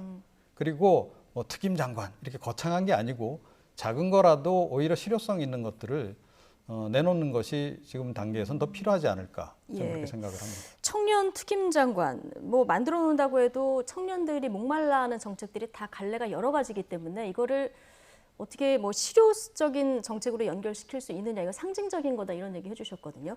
오늘 이준석 대표도 이런 제안에 대해서 역할과 기능이 좀 회의적이다 이런 반응을 보였는데요. 어떻게 보십니까? 김성원 평론가께서는. 청년 특임장관 한 명 임명했다고 어떻게 청년 일자리 문제 다 금방 해소되겠습니까? 한 사람이 그 어떻게 다 할 수 있겠어요. 상당히 오래된 문제이기도 하고요. 한국 사회의 어떤 경제 구조적인 문제에 봉착해 있기 때문에 청년 일자리가 잘 늘어나지 않는 그런 측면도 사실은 있습니다. 근데 그렇다고 해서 가만히 앉아 있을 수는 없는 거잖아요. 저는 이제 청년 특임장관 임명한다는 얘기 들 때 한 2년 전쯤인가요? 어린이집 막 비리 문제 한창 얘기가 될 때 그때가 좀 떠올랐는데요. 그때 제 스스로도 그런 말 굉장히 많이 했는데 정치인 가운데 이 어린 자녀를 둔 정치인이 없어서 도대체 이 어린 아이들이 어떻게 지금 그 교육 현장에서 보육이나 이런 문제에 있어서 어려움을 겪는지 잘 모른다. 이미 대입 다 거치고 나면은 교육 문제 전혀 관심이 없어지거든요. 그게 사람의 기본적인 어떤 본능이기도 하고요. 그래서 정치인 중에 청년들이 좀 많이 들어가줘야 할 필요가 있다. 이런 문제 해결하기 위해서 이런 얘기 했었던 기억이 있는데요. 그러니까 청년 문제를 해결하는 데 있어서 청년이 진짜 어떤 감수성을 갖고 있고 어떤 생각을 하고 있는지 기성 정치권이나 아니면 하다못해 지금 청와대에 있는 참모들도 잘 아마 감이 안 올 수도 있을 거라고 저는 생각하거든요. 그러니까 청년들하고 격의 없이 소통할 수 있고 그 사람들은 어떤 문제에 굉장히 민감해하는지를 좀 청년 특임장관이라도 임명해서 좀 얘기를 직접 대통령한테 전달하고 청와대 참모 아니면은 뭐 장관들한테 전달해서 뭐 하나를 발표하고 뭐 하나를 마지막으로 정책을 손질하는 과정에 있어서라도 청년들의 문제를 최소한 배려할 수 있는 그런 소통 창구를 만든다고 하는 데 있어서는 저는 의미가 있다고 생각해요. 실용적인 세대의 어떤 의견을 듣는 소통 창구로라도 상징적인 의미라도 임명하는 것이 바람직하다. 이렇게 보시는 거군요. 그러니까 뭔가 얘기를 할 때 정책 마지막으로 만들 때 이렇게 발표할까요? 이럴 때 청년의 시각에서 안 됩니다. 이렇게라도 얘기를 해줘야 될 거 아니겠습니까? 그러니까 최소한의 그런 장치로라도 또 그런 의지를 보인다고 하는 측면에서라도 만약에 청년 특임장관이 임명된다고 하면 의미는 있을 것이다. 그게 과연 청년 문제를 다 해결하는 마지막 궁극적인 어떤 지점이 될 수는 없겠지만 그래도 뭔가의 의미를 가질 수 있을 것이다라고는 생각합니다. 이 청년 열풍의 주인공 이준석 대표 어제 현충원 참배 갔는데 역시 4호선 지하철 타고 갔다 이런 소식도 전해지더라고요. 뭐 이런 모습 때문일까요? 거리가 좀 가까워서 그런지 모르겠지만 지금 2030 당원들, 국민의힘의 이 당원들 입당 러시가 이어지고 있다 이런 소식도 들려요. 네, 당연히 그렇죠. 그리고 사실은 2030 지금 현재의 우리 2030 세대는 그야말로 뭐 절망에 봉착한 세대다. 저는 그렇게 생각을 해요. 그러니까 뭐 대기업에서 요즘에 신규 신입사원 채용 잘 하나요? 잘 안 하죠. 일자리 아예 거의 없습니다. 일자리 뭐 절벽보다도 제가 보기엔 더한 그런 그 가뭄 상태죠. 또 이번 문재인 정부 들어서 기대를 많이 했는데 오히려 부동산 가격이 급등하는 바람에 평생 정규직으로 취업해서 열심히 일해도 집 한 채 장만하기 어려워졌어요. 자, 이제 이런 상태에 지금 놓여 있는 그런 그 상황이기 때문에 그야말로 제가 보기에는 지푸라기라도 잡고 싶은 심정일 것이다. 그런 그들에게 이준석이라고 하는 인물은 굉장히 상징적성도 이제 큰 거고, 그리고 이제 그런 민심이 반영이 돼서 어찌됐건 힘들게 지금 대표가 된 거예요. 그죠? 그러면 이제 이 사람을 통해서 우리가 뭔가를 좀 바꿔볼 수 있지 않을까라고 하는 희망을 갖기 시작했다. 네. 그 지점을 우리가 굉장히 눈여겨봐야 한다. 이렇게 생각을 합니다. 특히 제가 조금 눈에 띄는 대목이 하나 있었는데 국민의힘 전남도당의 입당 신청자 95%가 90년대생이다. 자, 통계로 보면 이렇더라고요. 자, 지금 보면은 이준석 대표가 당 대표가 되면서 지금 세대 교체 바람이 불고 있고요. 자, 넘어서 지역구도 타파에도 좀 어느 정도 영향을 미칠 수 있을까요? 이 부분은 어떻게 보십니까? 미칠 수 있죠. 예. 기존에 사실은 뭐 앞서 86그룹 얘기도 했지만 이념을 굉장히 중요하게 생각해 왔고 또 그 이념 안에서 살았던 세대라고 해도 과언이 아니거든요. 뭐 제가 어린 시절에 반공 교육을 받으면서 자라왔던 것이랑 비슷하고 거기에 따르는 저항을 해야 되겠다고 생각한 생각들이 생겨났던 것도 어찌 보면 자연스러운 현상이기도 할 것 같거든요. 근데 지금 젊은 세대들은 그런 거에 어찌 보면 물들지 않은 세대거든요. 인터넷이나 이런 것들을 처음 경험하고 스마트폰 경험하고 이러면서 지금 이제 살아가고 있는 세대인데요. 저는 뭐 완전히 자유로운 세대는 아니라고는 생각하지만 그렇기 때문에 지금 어떤 기존에 해왔던 정치 방식, 정치의 어법하고는 좀 다른 방식의 어떤 정치를 원하고 있다. 그러니까 그게 이제 탈이념이나 이런 부분에 관한 거나 아니면 경제적인 문제에 있어서도 그게 굉장히 실용적인 방식으로 접근하는 이런 이제 시각들을 가지고 있을 거라고 생각해요. 그러니까 그게 이제 정치적 요구로 받아들여질 때 당장 우리 문제를 해결해 줄 사람이 누굽니까? 라고 생각할 가능성이 굉장히 높고 그런 대안 세력이 될 만한 곳에 아무래도 투표를 하려고 하겠죠. 그러니까 그런 지금 현재 정치권이 아마 그런 청년 세대의 요구나 이런 것들을 잘 좀 이해해야 한다고 생각하는데요. 다만 좀 우려라고 할까요? 아니면 우리가 신화처럼 잘못 판단하면 안 된다고 생각하는 부분은 뭐 최근에 이제 능력주의 얘기도 나오지만 마이클 샌델 교수가 쓴 공정하다는 착각이라는 책을 제가 읽으면서 제일 놀랐던 부분이 요즘에 이 책 가지고 논쟁이 한참 벌어지더라고요. 미국에 있는 대학생들한테 능력주의에 대해서 물어보니까 이건 문제 있지 않느냐라고 하니까 물론 명문대 학생이죠. 굉장히 학생들이 화를 내더랍니다. 그러니까 나는 이 어려운 경쟁을 뚫고 올라와서 지금 명문대 왔는데 나는 사회적으로 혜택을 받을 자격이 있다고 생각하는 것에 대해서 상당히 놀랐다 이런 표현들을 쓰는 걸 이제 책에서 읽었는데요. 그러니까 아메리칸 드림이라고 해서 능력주의를 통해서 사회적인 어떤 격차를 단숨에 뛰어넘을 수 있다고 생각하는 세대가 있었어요. 일종의 신화처럼 작동했던 건데요. 근데 지금은 그게 불가능하잖아요. 4차 산업혁명 시작되고 나니까 상위 10%, 하위 10% 중산층이 사라지고 상위 10%와 하위 90%만 생겨났다고 얘기하잖아요. 소득 격차 점점 벌어지죠. 자산 격차 점점 벌어지고 있습니다. 이런 상황 안에서 똑같은 출발선상에서 어떻게 능력을 발휘할 수 있겠습니까? 그런데 여전히 능력주의라고 하는 신화에 우리 매달리고 있다는 거예요. 그런 부분에 대해서 당연히 똑같은 출발선에 없기 때문에 똑같이 출발할 수는 없다고 한다면 그러면 정치권이 그런 문제들을 어떻게 수평적으로 맞춰줄 것인가에 대한 진지한 논의도 같이 해야 된다. 그냥 우리가 그렇게 믿어왔기 때문에 능력주의 강조하고 경쟁을 강조하는 방식으로만 가려고 하면 우리 사회는 아마 더 불평등한 사회로 갈 수 있거든요. 그러니까 다소 인기가 없더라도 그런 부분에 대한 제도적 접근을 정치권이 머리 맞대고 좀 깊이 있게 토론하고 논의해야 된다. 그냥 사람들이 그거에 동의합니다. 이런 방식으로만 인기 영합해서 이렇게 정치해 나가면 진짜 한국 정치에서는 미래가 없다고 생각합니다. 이 부분은 굉장히 중요한 대목이기 때문에 저도 좀 한마디 좀 보태고 싶은데요. 이제 지역 갈등이 가고 세대 갈등이 옵니다. 그러니까 과거에 이제 지역 갈등이 이제 왜 유발이 됐냐 그 이제 근원을 따져 보면 산업화 과정에서 호남 소외가 심했죠. 자, 그러면서 이제 이게 계층 갈등하고 겹치게 되는 겁니다. 자, 그래서 지역 갈등이 굉장히 과거에 심화가 됐었는데 그 부분은 이제 많이 해소가 됐어요. 그러니까 DJ 정부 거치고 노무현 정부 거치고 하면서 호남도 지금 개발이 좀 많이 되고 그래서 그런 부분은 이제 해소가 됐는데 이제는 그 세대 갈등이 계층 갈등하고 지금 겹치고 있는 겁니다. 그러니까 집 있고 그나마 벌어놓은 돈 많은 기성세대하고 집 없고 그리고 일자리도 없고 한 그 청년 세대 간의 이 세대 갈등이 계층 갈등하고 지금 겹치고 있는 거예요. 예. 그래서 이 상황을 그렇게 간단하게 볼 문제가 아니다. 그러니까 조금 전에 이제 호남에서도 2030 세대가 국민의힘 쪽으로 예. 입당을 하는 그런 현상이 왜 생겼냐라고 이야기를 하셨는데, 자, 이 부분 굉장히 앞으로 좀 중요하게 봐야 될 대목이다. 이렇게 생각합니다. 예.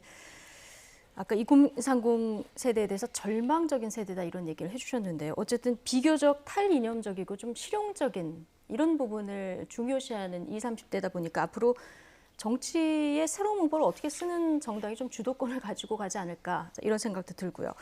어제 이철희 청와대 정무수석이 국민의힘 이준석 대표를 예방했는데요. 두 사람은 과거 방송에서 자주 만났던 사이이기도 하고요. 개인적인 친분도 깊은 사이라서 자연스럽게 이런 이야기까지 오갔다고 하는데, 자, 어떤 이야기였을까요? 이철희 수석이 바라보는 이준석 현상에 대한 이야기까지 같이 듣고 오시겠습니다. 워낙 편하게 얘기하는 사이니까 예. 그래서 대변인 얘기가 나와서 진짜로 그 토론 배틀로 뽑으시려고 그러냐 그랬더니 그렇다고. 예. 그래서 뭐 자연스럽게 심사위원으로 오면 어떠냐 그래서 아유 저야 불러주면 좋죠 이렇게 얘기했는데 주변 사람들이 충원을 해주는 게 부르면 가라. 다르게 오해될 여지는 없을지에 대한 고민을 좀 해봐야 될 것 같아요. 다 어쨌든 지금 정치를 이끌어 가시는 분들, 뭐 더 포괄적으로 하면 국정을 이끌어 가시는 분들이 잘했다면 지금은 잘했다면 저런 현상이 나타나지는 않겠죠. 한국 정치가 특정 세대를 거론하긴 그렇습니다만 무슨 세대가 장기 뭐 독점하고 있다. 네. 자, 이준석 대표가 대변인 토론 배틀로 뽑겠다 이 얘기했는데, 야, 이 배틀의 심사위원 맡아달라 이철희 정무수석에게 제안을 했는데 이 수석 역시 못할 것도 없다 이런 입장 지금 듣고 오시지 않았습니까? 가능성 둘째치고 이런 얘기가 오가는 것 자체가 좀 신기합니다. 재밌네요. 예. 굉장히 흥미롭고요. 이런 방식의 격이 없는 소통이 가능하다고 하면 뭐 여야 간의 벽이나 아니면은 청와대와 야당 간의 벽이 좀 허물어지지 않을까 그런 기대감을 갖게 돼요. 이전에는 사실 모든 게 정치공학적인 판단이 앞섰잖아요. 내가 이렇게 얘기하면 저쪽에서 이렇게 얘기할 거고 그럼 국민들이 바라볼 때 난 아무것도 한 거 없다고 얘기할 테니까 안 만날 거야. 결과적으로는 안 만나는 방식으로 가는 거죠. 계속 싸우는 이런 방식으로 갈 텐데 그게 아니라 뭐 정무수석하고 야당 제1야당 대표하고 이런 방식으로 대화가 가능할 수 있다면 얼마나 좋을까 이런 생각 들고요. 전 토론 배틀 심사했으면 좋겠어요. 예. 이게 그 이준석 대표가 얘기하는 그런 거잖아요. 뭐 단순히 말 잘하는 것만 가지고 만약에 심사하지 않는다고 하면 이철희 정무수석 정도면은 방송도 오래 했고 말도 잘하잖아요. 그리고 나름 깊이도 있기 때문에 좀 그렇게 해서 심사하면 그냥 단순히 말 잘하는 사람보다 좀 나름의 철학 갖고 있는 사람 이런 사람들을 대변인으로 뽑는 데 도움이 될 거라고 생각해요. 그러니까 앞으로 이렇게 조금씩 접점을 좀 넓혀가다 보면 여야정 상설협의체에도 이준석 대표가 그렇게 얘기했다고 하잖아요. 그러니까 정책 발표하기 전에 미리 우리에게 설명하면 그러면은 막무가내로 비판하거나 그렇지는 않을 수도 있잖아요. 그게 또 뭐랄까요, 큰 산 하나 넘는 거라고 생각하거든요. 그렇게 한 다음에 여야정 상설협의체에서 정부 강하게 자기는 회의할 때 비판하면 되잖아요. 되면 정부에서 그게 정말 설득력 있는 논리라고만 받아들이고 난 다음에 국민께 발표를 해도 되는 거니까요. 그러니까 그런 방식의 시도를 이준석 대표가 계속 좀 했으면 좋겠고요. 정부나 청와대에서도 그런데 호응해서 계속 맞춰가다 보면 이게 뭐 일종의 정치 문법도 바뀌고 젊은 층이 바라는 좀 실용적인 정치의 모습으로 바뀌는 과정이 아닐까 생각합니다.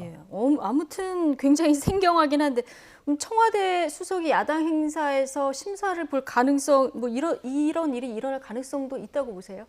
뭐 당장은 힘들 거라고 봅니다. 당장은 힘들 거다. 그러니까 앞으로는 그렇게 되면 전 좋겠다라고 생각해요. 그러니까 청와대, 그러니까 대통령이 여야로부터 완전히 좀 중립된 위치에서 이제 그 통치를 하는 그런 형태가 되면 훨씬 더 좋겠다. 비록 이제 본인의 이제 뭐 중거 정당이 있다 하더라도 대통령이 된 이후에는 그렇게 아예 활동을 하면 좀 좋겠다는 생각은 하는데 현실적으로는 뭐 지금 이게 성사되기는 좀 어려울 거다. 그러니까 말 그대로 이 개그를 그야말로 다큐로 받는 그런 상황이 이제 돼버리는 것뿐만 아니라 청와대 정무수석이 그렇게 한가한가요? 그러니까 본인의 본업하는데도 특히 공직을 수행하고 있는 동안에는 그 고유한 공직을 충실히 하는 것에 집중하는 게 맞겠죠. 예. 이런 이야기가 나왔다는 것조차가 뭔가 좀 격이 없이 뭔가 소통의 창구를 좀 넓혀간다 이런 취지에서 좀 이해를 하면 될 것 같고요. 오늘 이철희 정무수석이 자, 기성세대가 잘했다면 이준석 현상이 없었을 것이다 이런 얘기도 했습니다. 이 얘기도 좀 귀담아 들어야 될 것 같아요. 이철희 정무수석이 국회의원 출마하지 않겠다 이렇게 얘기했을 때 비슷한 얘기 또 했었잖아요. 시대를 좀 빨리 읽는 능력이 좀 있는 것 같아요. 그때부터 사실은 원래 세대교체론이 나오기도 했는데요. 사람은 나이 먹고 그 언젠가 세대가 바뀌는 거는 어쩔 수 없는 현상이잖아요. 그걸 굳이 안 하겠다고 막 저항하듯이 버틸 이유도 사실 없다고 생각하고요. 자연스럽게 자기 자리 앉았던 자리를 내주는 게 그게 너무 지극히 당연한 현상이다.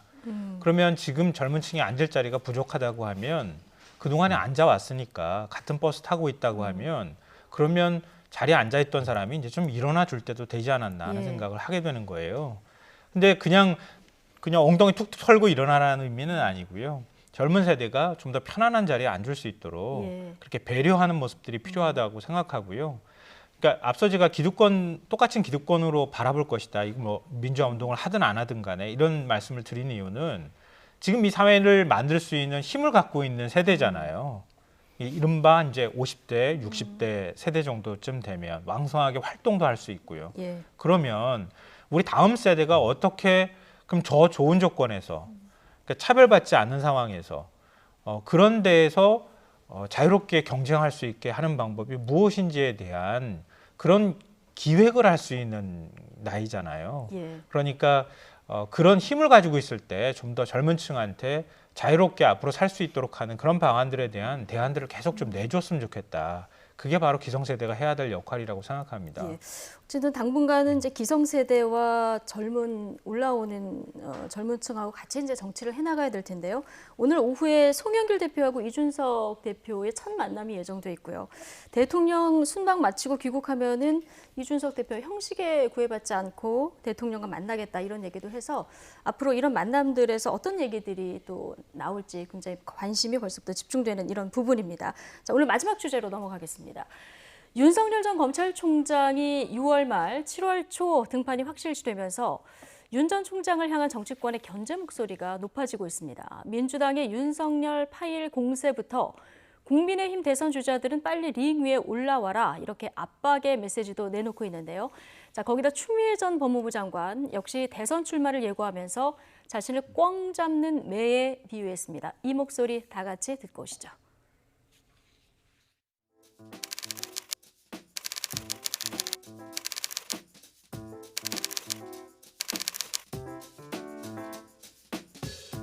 제가 그 부분에 대해서 물어본 건 아닌데 당당하게 아마 공세가 오더라도 당당하게 본인이 뜻을 하시니까요. 그 부분에는 전혀 그렇게 없다라는 입장이 아닌가 싶습니다. 제가 간보기 제발 그만하고 빨리 링 위에 올라오라.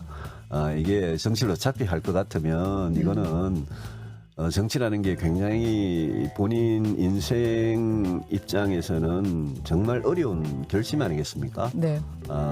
그래서 그런 결심을 아마 할 시간은 충분했다고 봅니다. 한마디로 꼼 잡는 매가 두렵다라고 저는 생각을 합니다. 윤석열이 어떤 사람인가를 잘 알고 있는 사람, 제가 지휘 감독자이니까요. 네, 그래서 언론이 아무런 검증도 안 했고요. 또 지금 대선판을 기웃거리면서 검정의 그물망에 들어오진 않고 대변인들 이른바 언론인 출신 조선 동아 출신의 대변인을 내세우고 또 중앙일보 출신의 간사를 내세워서 어떤 조중동이 옹이하는 후보이니까 그 검증이 제대로 안 되지 않겠습니까? 네, 추미애 장관 마지막에 들었으니까 이 얘기부터 하면은 그러니까 질문 내용까지 보면 추미애 장관이 나오면 윤석열 전 총장이 지지로 올라간다. 여기에 대한 의견에 대한 답이었던 것 같은데 자, 이건 언론의 프레임이다. 한마디로 꽝 잡는 매가 두렵다는 이런 의도 아니겠느냐 이렇게 얘기했는데 어떻게 들으셨어요? 글쎄요, 꿩을 지금 독수리로 만드신 장본인 아니신가요? 예. 예, 윤석열 전 검찰총장이 왜 대선 후보로 이렇게 각광받게 됐나요? 그 당시 추미애 전 장관이 그렇게까지 이렇게 핍박을 하지 않았더라면 네. 윤석열 전 총장은 아마 대권 나올 생각 아예 하지도 못했을 겁니다. 네. 자, 그런데 이런 모든 환경을 본인께서 만들어 놓으시고 이제 와서 이제 독수리가 된 꿩을 지금 잡겠다고 지금 예. 나설 그런 이제 의지를 좀 내비치시는 건데요. 제가 보기엔 이미 매의 손을 떠났다. 이미 매의 손을 네, 떠났다. 그렇게 생각합니다. 예. 꿩을 독수리로 만든 장본인이다 이런 얘기를 하셨는데 그런데 최근에 지지율 보면은 추미애 장관도 이런 얘기 내놓으면서 같이 오르고 있거든요. 이거 뭐 적대적 공생 관계라고 봐야 됩니까? 어떻게 보십니까? 꿩이 독수리가 되지는 않죠. 아무리 못 잡았다 그래도. 제가 볼 때는 사냥꾼이 총을 제대로 못 쐈던 거 아닌가 이렇게 생각을 하는데요. 추미애 장관은 글쎄요. 지금 추미애 장관이 정치 무대에 자꾸 나와서 발언하는 게 어느 정도 도움이 될까? 저는 좀 회의적입니다. 국민들의 시선에서도 그렇게 곱게 보이지 않을 거라고 생각해요. 그러니까 추 전 장관이 뭐 나름 역할을 했다고 생각할 겁니다. 뭐 그렇게 할 수 있는 여지는 있겠지만 작년에 그 많은 혼란들이나 이런 거에서 책임에서 자유로울 수 없다고 저는 생각해요. 많은 국민들이 그런 부분에 있어서 굉장히 큰 실망감을 지금도 갖고 있다고 생각하거든요. 그러니까 당분간 좀 저는 개인적으로 자숙했으면 좋겠다. 네. 윤석열 전 총장이 나오니까 나도 그러면 나가겠다. 이런 방식으로 가면 오히려 민주당에 대한 비호감도를 높일 가능성이 있다고 생각합니다. 예. 자, 송영길 대표. 윤 전 총장에 대해서 검증 자료를 모으고 있다 이런 얘기 뭐 여러 차례 했는데 그러면서 쉽게 국민의힘에 입당하지 못할 것이다 이런 전망을 내놨거든요. 자, 이 전망에 대해서는 어떻게 보십니까? 글쎄 뭔가 가지고 계신가요? 예, 그 뭔가 스모킹건 같은 거 그런 걸 가지고 협박하고 계신 건가요? 예, 그런 게 아니면 이런 말씀은 좀 자제하시는 게 좋다. 그러니까 물론 이제 견제성 발언은 이제 할 필요가 있겠죠. 그렇긴 한데. 제가 보기에는 윤석열 전 총장을 네거티브 전략으로 쓰러뜨리겠다라는 발상 자체를 좀 접어야 한다라고 저는 생각해요. 네. 그러니까 이준석 현상에서 좀 봐야 될 부분이 저는 이 부분이라고 보거든요. 그러니까 네거티브 전을 사실은 지난 그 국민의힘 대표 경선 당시에 중진급들이 굉장히 주도적으로 했잖아요. 그런데 오히려 역효과만 나지 않았습니까? 저는 국민들이 지금 이제 민심이 좀 그런 방향으로 돌아가고 있다라고 저는 생각해요. 누구를 비난하고 이게 좀 중요한 게 아니고 앞으로 향해 가야 된다라는 생각을 좀 많이 하고 있다. 그렇다 그러면 송영길 대표도 좀 화법을 좀 바꿔야 하는 거고 그리고 윤 전 총장 개인에 대해서 공세를 강화하고 뭐 네거티브 전략을 펼친다 그래서 그게 다 반사이익이 우리한테 올 거다라는 그런 어떻게 보면 구태의연한 정치 논법, 화법 그거 자체를 좀 바꿔야 될 지금 상황이 왔다라는 거를 좀 잘 인식하셔야 하지 않을까 이렇게 생각합니다. 예. 그런데 지금 여당 내에서뿐만 아니라 국민의힘 대권 주자들도 비판의 목소리를 좀 내놓고 있는 상황이더라고요. 비판이라기보다는 약간 견제의 발언이요. 오늘 유승민 의원 같은 경우는 정치 선언도 안 하고 대변인부터 임명하는 거 상식에 안 맞는다 이런 얘기했고요. 하태경 의원은 어제 국민들이 못 알아듣게 말을 한다 이런 어떤 견제 발언도 했거든요. 이런 분위기를 어떻게 읽을 수 있는지 마지막으로 질문드리겠습니다. 역으로 생각하면요. 국민의힘 내부에서 윤석열만 쳐다보다 나중에 낙동강 오리알 신세 되는 거 아니냐 이렇게 걱정하는 시선도 저는 있다고 생각해요. 뭐 윤 전 총장이 검증받아본 적은 한 번도 없는 거 아닙니까? 어떤 방식으로든 정치인으로서 검증받아야 될 거예요. 뭐 개인 이제 가족사와 관련된 문제뿐만 아니라 정치적 능력에 관한 검증이 일단 제일 중요할 거거든요. 뭐 그런 면에 있어서 말이나 이런 것들도 하나하나 다 검증받아야 되는 과정이 있을 텐데 그 사이에 국민들이 갑자기 실망을 느끼면 어떻게 할 겁니까? 근데 그런 면에서 국민의힘 내부에 나름 대권 주자급이 될 만한 사람들이 적극적으로 자기 목소리를 내줘야 할 필요가 있다 이런 생각을 할 거라고 보고요. 이준석 대표가 자꾸 정시 출발론 얘기하는 것도 근데 그러한 과정이라고 생각하거든요.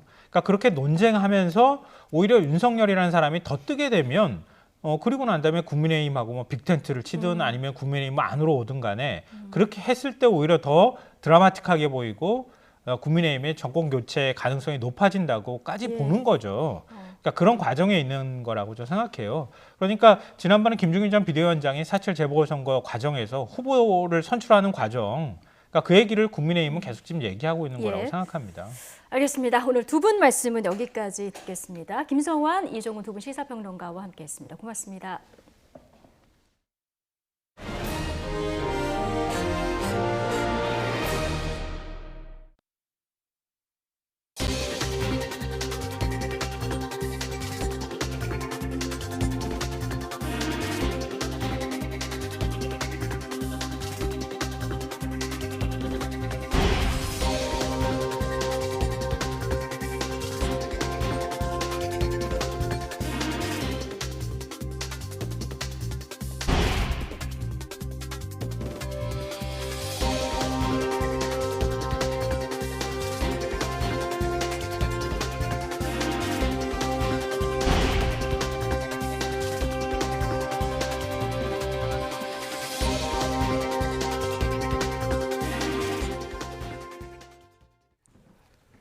이철희 청와대 정무수석이 이르면 이달 내 여야정 상설협의체를 가동할 수 있을 것이라고 밝혔습니다. 이 수석은 CBS 라디오에 출연해 어제 이준석 신임 국민의힘 대표를 예방한 자리에서 이같이 의견을 모았다고 말했습니다.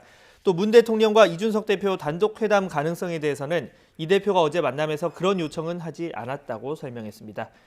이 수석은 이와 함께 국민의힘 대변인 선발을 위한 토론대회 심사를 제안받아 수락했다며 오해의 소지가 없을지 검토해보고 참석할 것이라고 말했습니다.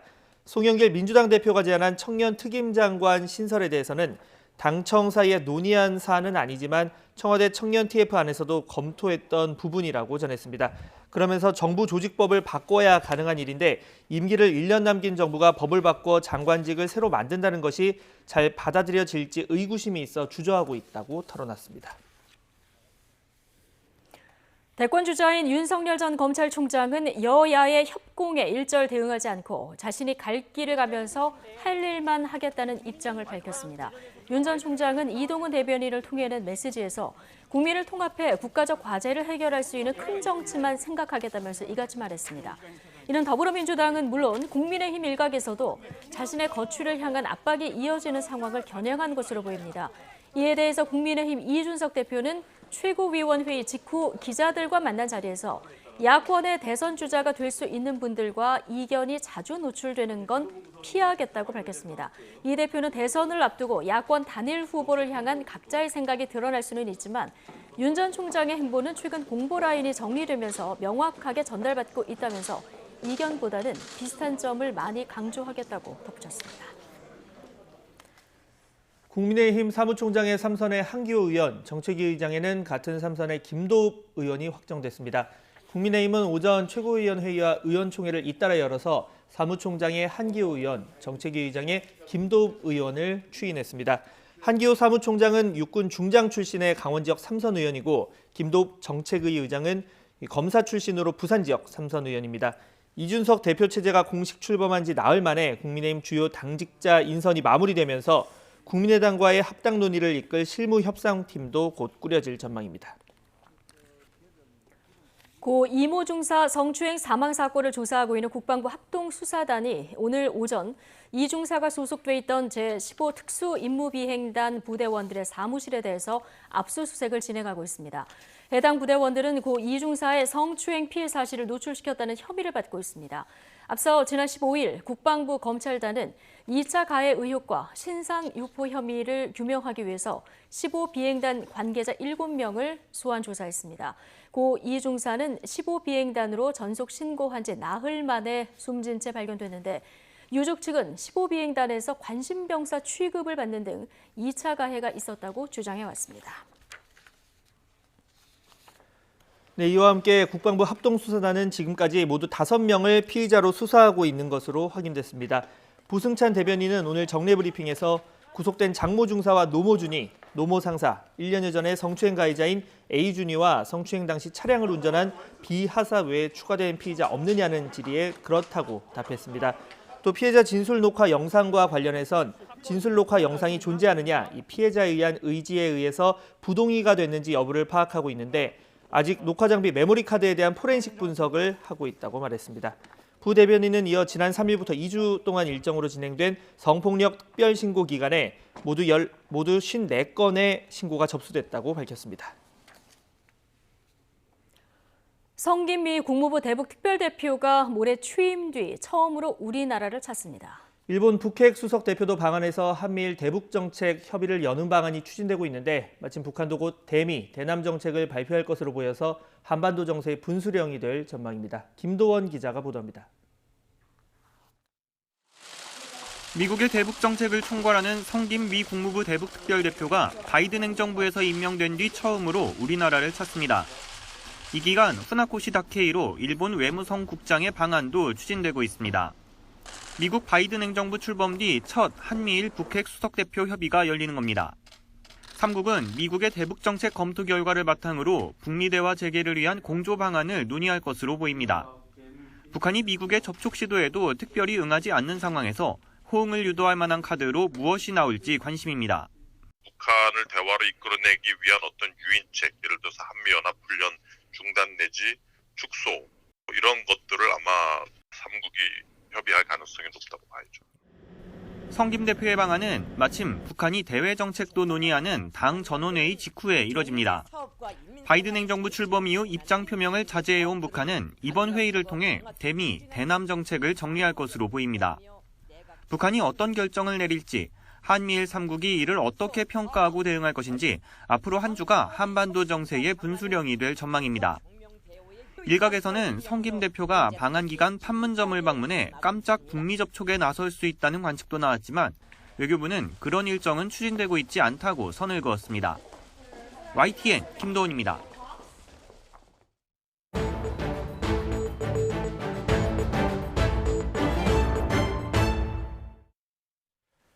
요즘 가상화폐 투자자들 그야말로 불면의 밤을 보내고 있습니다. 이 가상화폐 시장이 워낙 요동치는 데다 특히 우리 금융당국이 가상화폐 시장을 관리하겠다고 나선 뒤 이른바 이 국내 거래소들의 잡코인 속가내기가 본격화하고 있기 때문입니다. 더 자세한 내용 취재기자 연결해서 들어보겠습니다. 김상우 기자.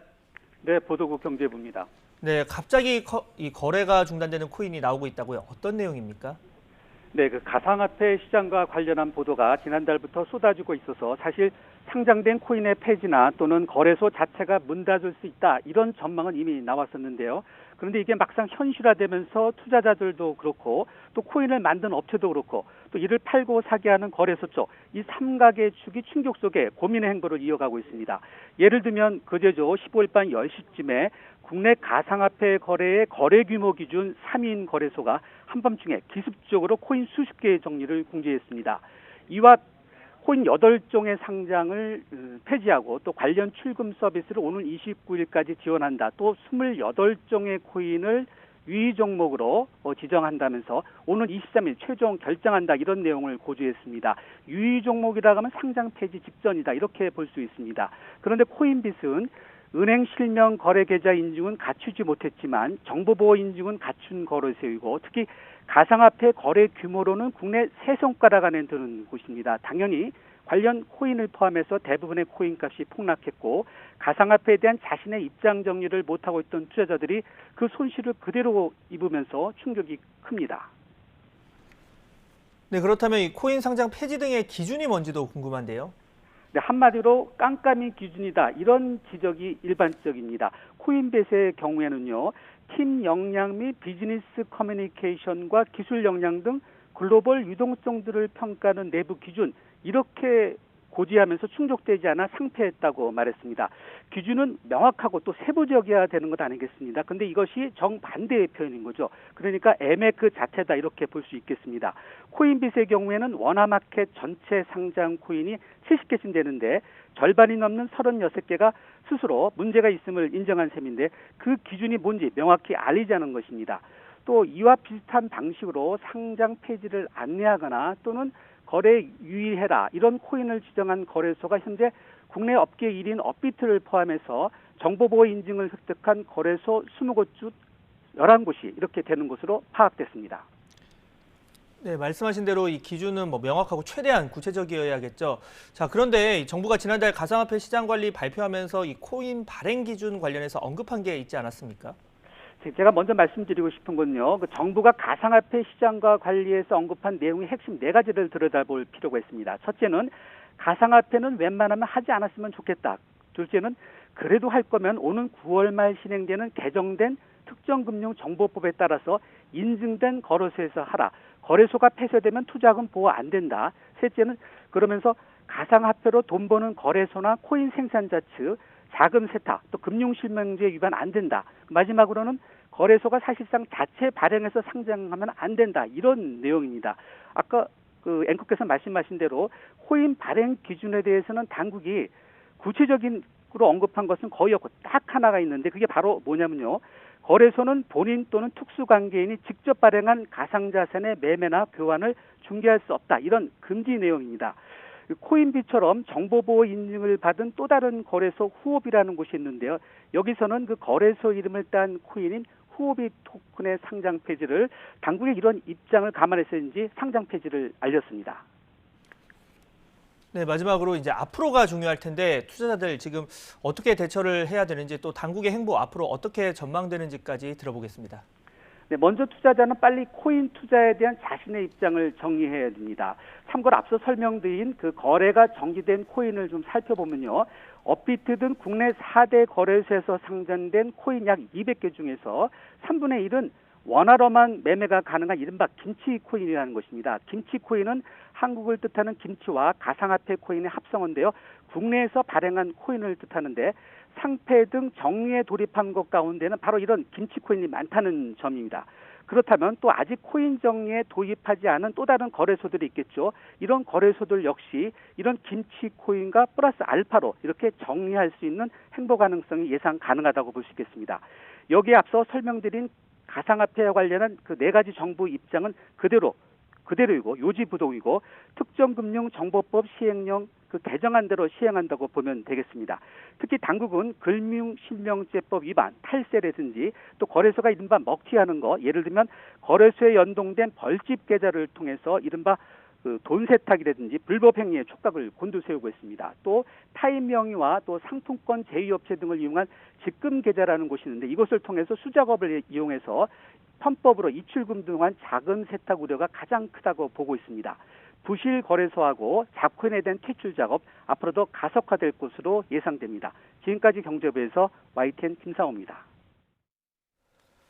한국은행은 이번 미국 연방공개시장위원회 FOMC 회의 결과가 예상보다 통화 긴축을 선호하는 목소리가 높았던 것으로 평가된다고 분석했습니다. 이승원 한은 부총재는 통화금융대책반 회의를 주재한 자리에서 이같이 말했습니다. 이 부총재는 미국 등 주요국의 경기 물가 상황과 이에 따른 정책 기대 변화 등으로 국내외 금융시장 변동성이 커질 가능성이 있는 만큼 시장 불안 요인에 대한 모니터링을 강화하고 필요시 시장 안정화 조치를 실시할 계획이라고 말했습니다. 환율 등락을 통한 차익거래, 이른바 FX 마진 거래를 빙자한 인터넷 도박 사이트를 만들어 부당 이득을 챙긴 운영자가 검찰에 넘겨졌습니다. 경기 남부경찰청은 도박공간 개설 혐의를 받는 27살 김모 씨 등 3명을 검거해 2명을 구속 상태로 검찰에 송치하고 이들이 보유한 부동산과 수입 차량 등 40억 원어치를 몰수 버전 신청했다고 밝혔습니다. 김 씨 등은 지난해 1월부터 1년 동안 외화 환율과 금시세 순간적 등락에 베팅하는 도박 사이트를 개설해서 1,975억 원을 입금받아 수수료 등 118억 원가량 부당 이득을 취한 혐의를 받고 있습니다. 경찰은 이 밖에 사이트 4곳도 추가로 단속해서 모두 238명을 입건했는데 확인된 회원만 16만 명, 운영자 수익은 1,150억 원에 달합니다. 해외 명품 시계를 국내로 몰래 들어오려던 이 외국인 여행객들이 잇따라 적발됐습니다. 인천본부세관은 특가법 위반 혐의로 미국인 30대 여행객 A씨와 중국인 30대 B씨를 검찰에 고발했다고 밝혔습니다. 이들은 작년 11월 각각 미국 시애틀과 중국 홍콩에서 입국해서 명품 시계 83점, 최소 34억 원어치를 신고하지 않은 채 들어오려다 적발됐습니다. 여행자 비자로 입국한 이들은 초콜릿이나 영양제통, 복대에 시계를 숨기거나 긴 소매 안에 시계를 감춰서 적발을 피하려 한 것으로 조사됐습니다.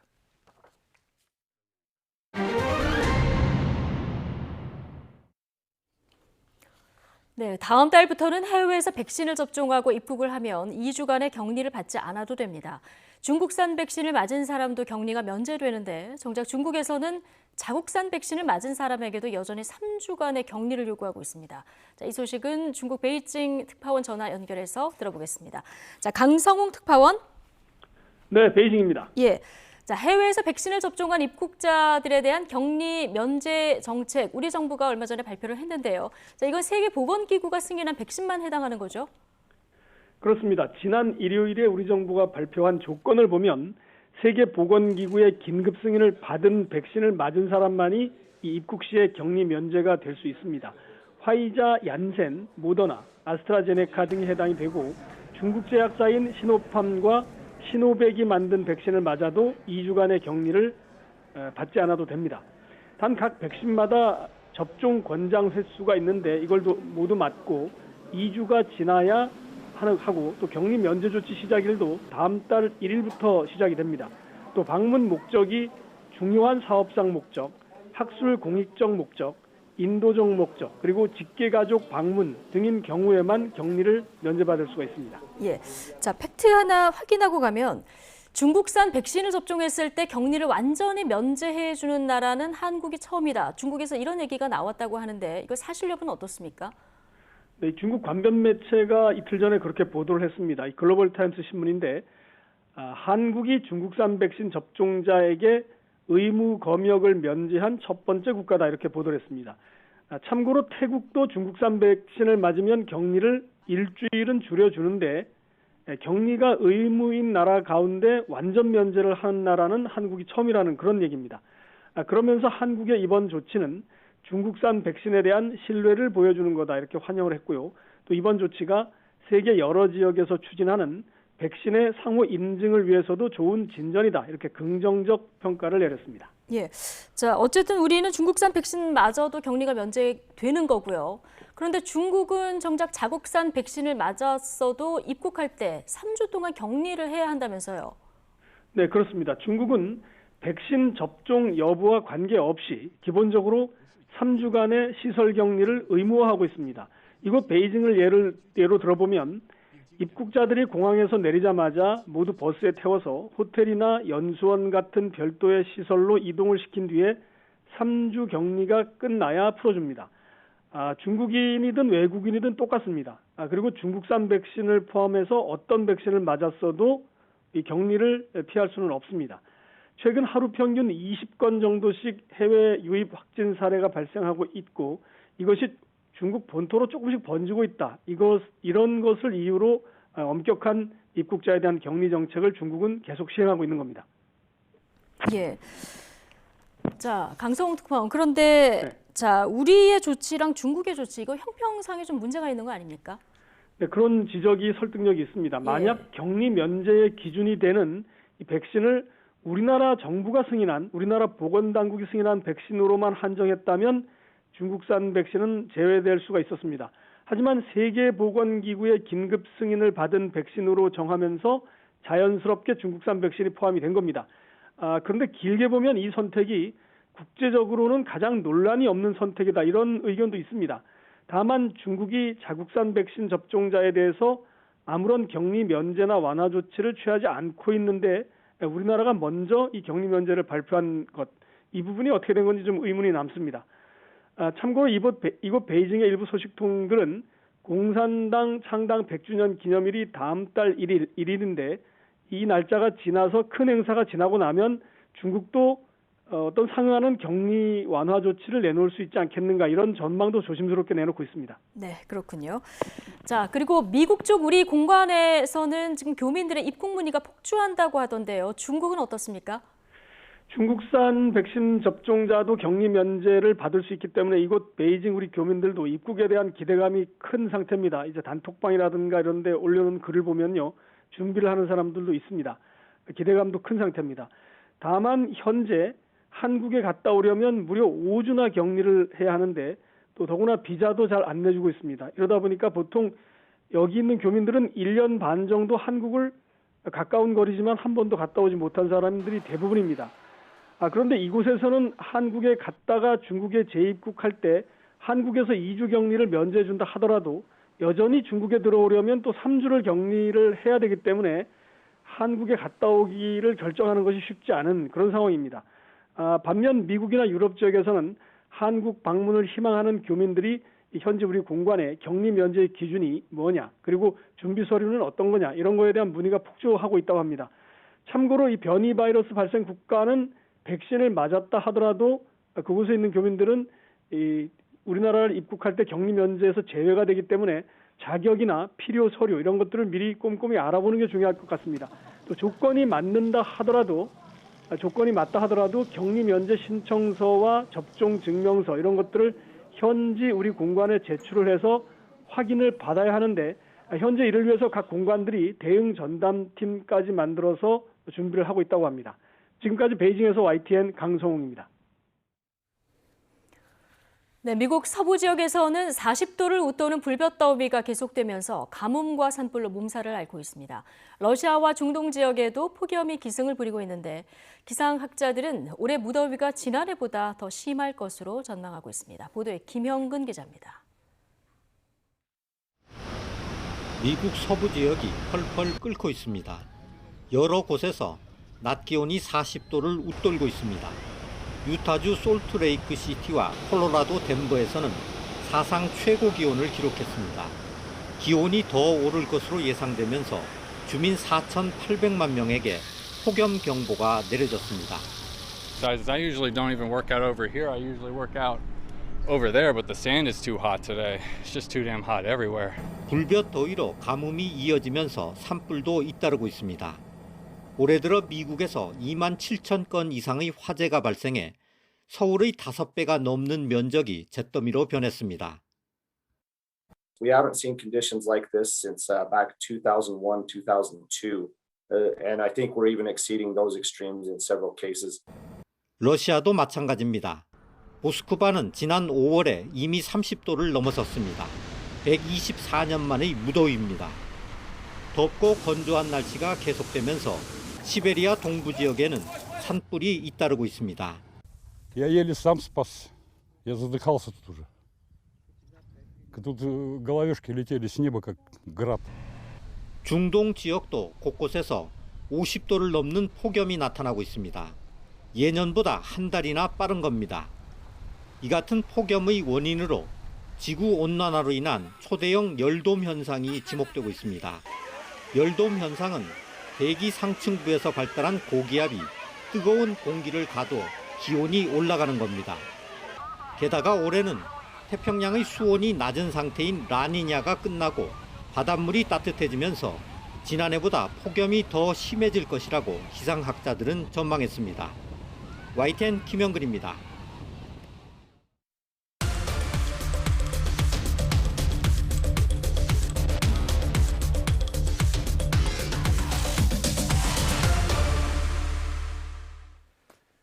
길을 걷는데 하늘에서 갑자기 쿵 하고 무언가가 떨어진다면 그게 아주 위험한 물건이었다면 상상만 해도 아찔한 상황이죠.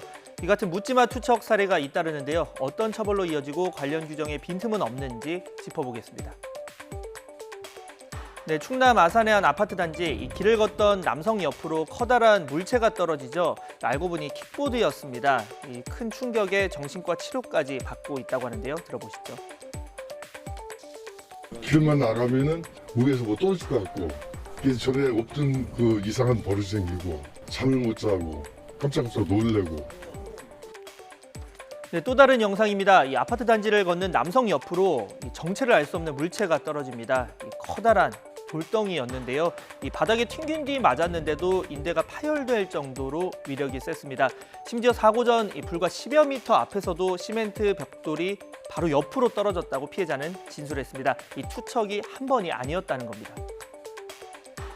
네, 이처럼 떨어지는 물건은 종류를 가리지 않습니다. 집에서 흔히 쓰는 식칼에 커다란 의자, 그리고 심지어 아령에 맞아서 중상을 입은 경우도 있었는데요. 당시 용의자로 특정된 건 7살 여자아이였습니다. 네, 1.5kg 아령이 아파트 10층 높이에서 떨어지면 지상에서 받는 충격은 50배인 약 75kg입니다. 이 가벼운 물건도 안심할 수 없는데요. 50g 얼음 조각이 아파트 20층에서 떨어지면 무려 70배인 3.5kg의 충격을 지상에서는 받게 됩니다. 네, 처벌도 뒤따릅니다. 이 떨어진 물건으로 인한 재물 파손의 경우에 고의성이 있으면 3년 이하의 징역 또는 700만 원 이하 벌금, 고의성이 없어도 이 형사처벌은 아니지만 민사상 배상 책임은 질 가능성이 있고요. 이 과실로 남을 다치게 하면 500만 원 이하의 벌금, 상해죄는 7년 이하의 징역 또는 1,000만 원 이하 벌금에 처해질 수 있습니다. 만약에 이 낙하물로 사람이 숨졌다면 고의성이 없으면 2년 이하 금고 또는 700만 원 이하 벌금, 하지만 고의성이 인정된다면 3년 이상의 징역형도 가능합니다. 다만 가해자가 만 14살 생일이 지나지 않았다면 이 형사 미성년자라고 분류가 돼서 형법상 처벌은 불가능합니다. 앞서 지난 2015년 용인 벽돌 투척 사건이 바로 그 예인데요. 이 벽돌을 던진 소년이 당시 만 9살로 형사 미성년자는 물론 사회봉사라던가 이 소년원 송치 기준이 되는 만 10살 촉법 소년에조차 해당하지 않았습니다. 이 경우 부모를 상대로 민사상 손해배상 소송을 걸 수밖에 없는데요. 감독 의무를 부모가 다했는지가 쟁점이 됩니다. 베란다 문이 여름에 열려 있고 아이 옆에 놀 것들이 많이 있을 때 아무것도 던지지 마라고 엄청 열심히 말하는 사람은 드물 수 있어요. 하지만 일반적으로 판례로 갔을 때에는 감독자 책임이 인정되는 경향이 많습니다.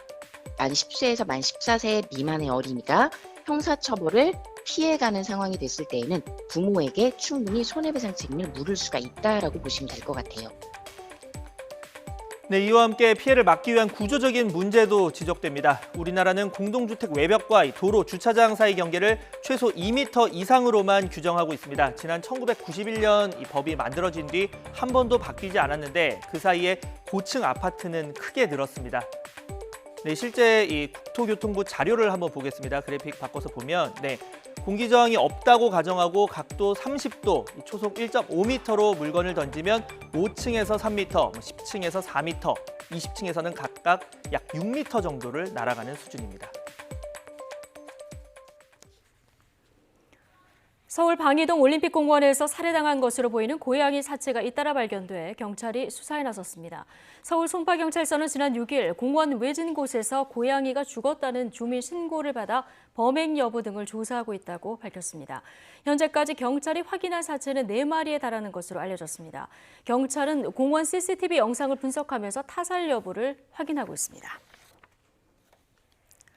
서울 우면산과 부산 태종대, 경기도 남한산성 등 후방의 지뢰지대가 35곳에 달하는 것으로 나타났습니다.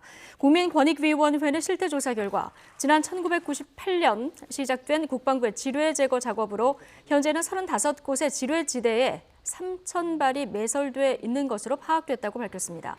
지역별로는 경기도가 15곳으로 가장 많고 충남 6곳, 강원, 경남 각 3곳, 부산, 경북, 전남, 전북 각 2곳, 서울, 인천, 대구, 울산, 충북의 각 1곳입니다. 또 지금까지 지뢰 사고로 피해를 당한 민간인은 지난 1950년 이후 지금까지 1,000명이 넘는 것으로 추정됩니다.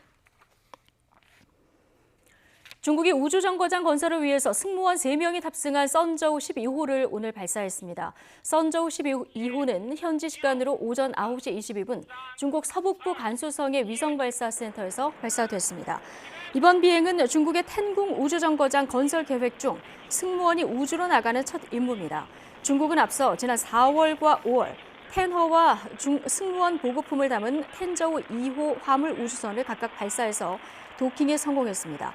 오늘 발사된 선저우 12호는 궤도에 진입한 뒤 우주정거장 핵심 모듈인 텐허와 도킹하고 승무원 3명이 모듈 안에서 석 달간 생활하면서 우주선 수리와 보수, 설비 교체, 과학실험, 우주선 밖 활동 등을 하게 됩니다. 세계에서 역대 3번째 크기인 1098캐럿짜리 다이아몬드 원석이 발견됐습니다. 보츠와나의 다이아몬드 회사 뎁스와나는 현지 시간으로 16일 공개 행사를 통해 남부 지와냉 광산에서 가로 73mm, 세로 52mm 크기의 다이아몬드 원석을 발견했다고 밝혔습니다. 뎁스와나는 자사가 지난 50년간 찾아낸 다이아몬드 중에서 가장 크며 세계적으로도 역대 3번째 크기라고 설명했습니다.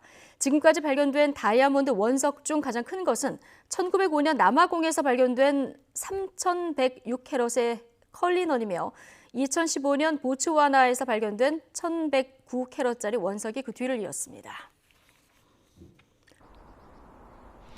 오늘은 흐린 날씨 속 더위가 쉬어가고 있습니다. 구름이 볕을 가리고 있고 바람도 간간히 불어서 어제보다 선선한데요.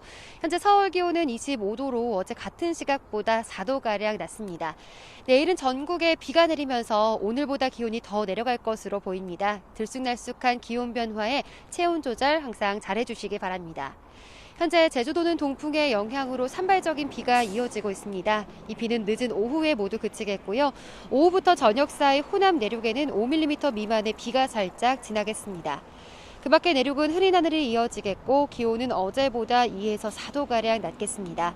서울과 대전 25도, 광주 26도, 대구 23도로 예상됩니다. 내일은 전국에 비 소식이 있는데요. 양이 5mm 안팎으로 많지 않아서 야외 활동하는 데 큰 불편함은 없겠습니다. 주말부터는 다시 맑은 하늘이 드러나겠고 다음 주까지 이맘때 초여름 더위가 이어질 전망입니다. 하루 걸러 계절이 초여름과 한여름을 오가고 있습니다. 특히 비 소식까지 잦아서 변덕스러운 날씨에 면역력이 떨어지기 쉬운데요. 이럴 때는 감자나 매실 등 제철 음식들로 기력을 회복해보는 건 어떨까요? 지금까지 노을공원에서 YTN 홍나실입니다. 네, 목요일 뉴스 마치겠습니다. 잠시 뒤 더 뉴스가 이어집니다. 함께해 주신 여러분 감사합니다.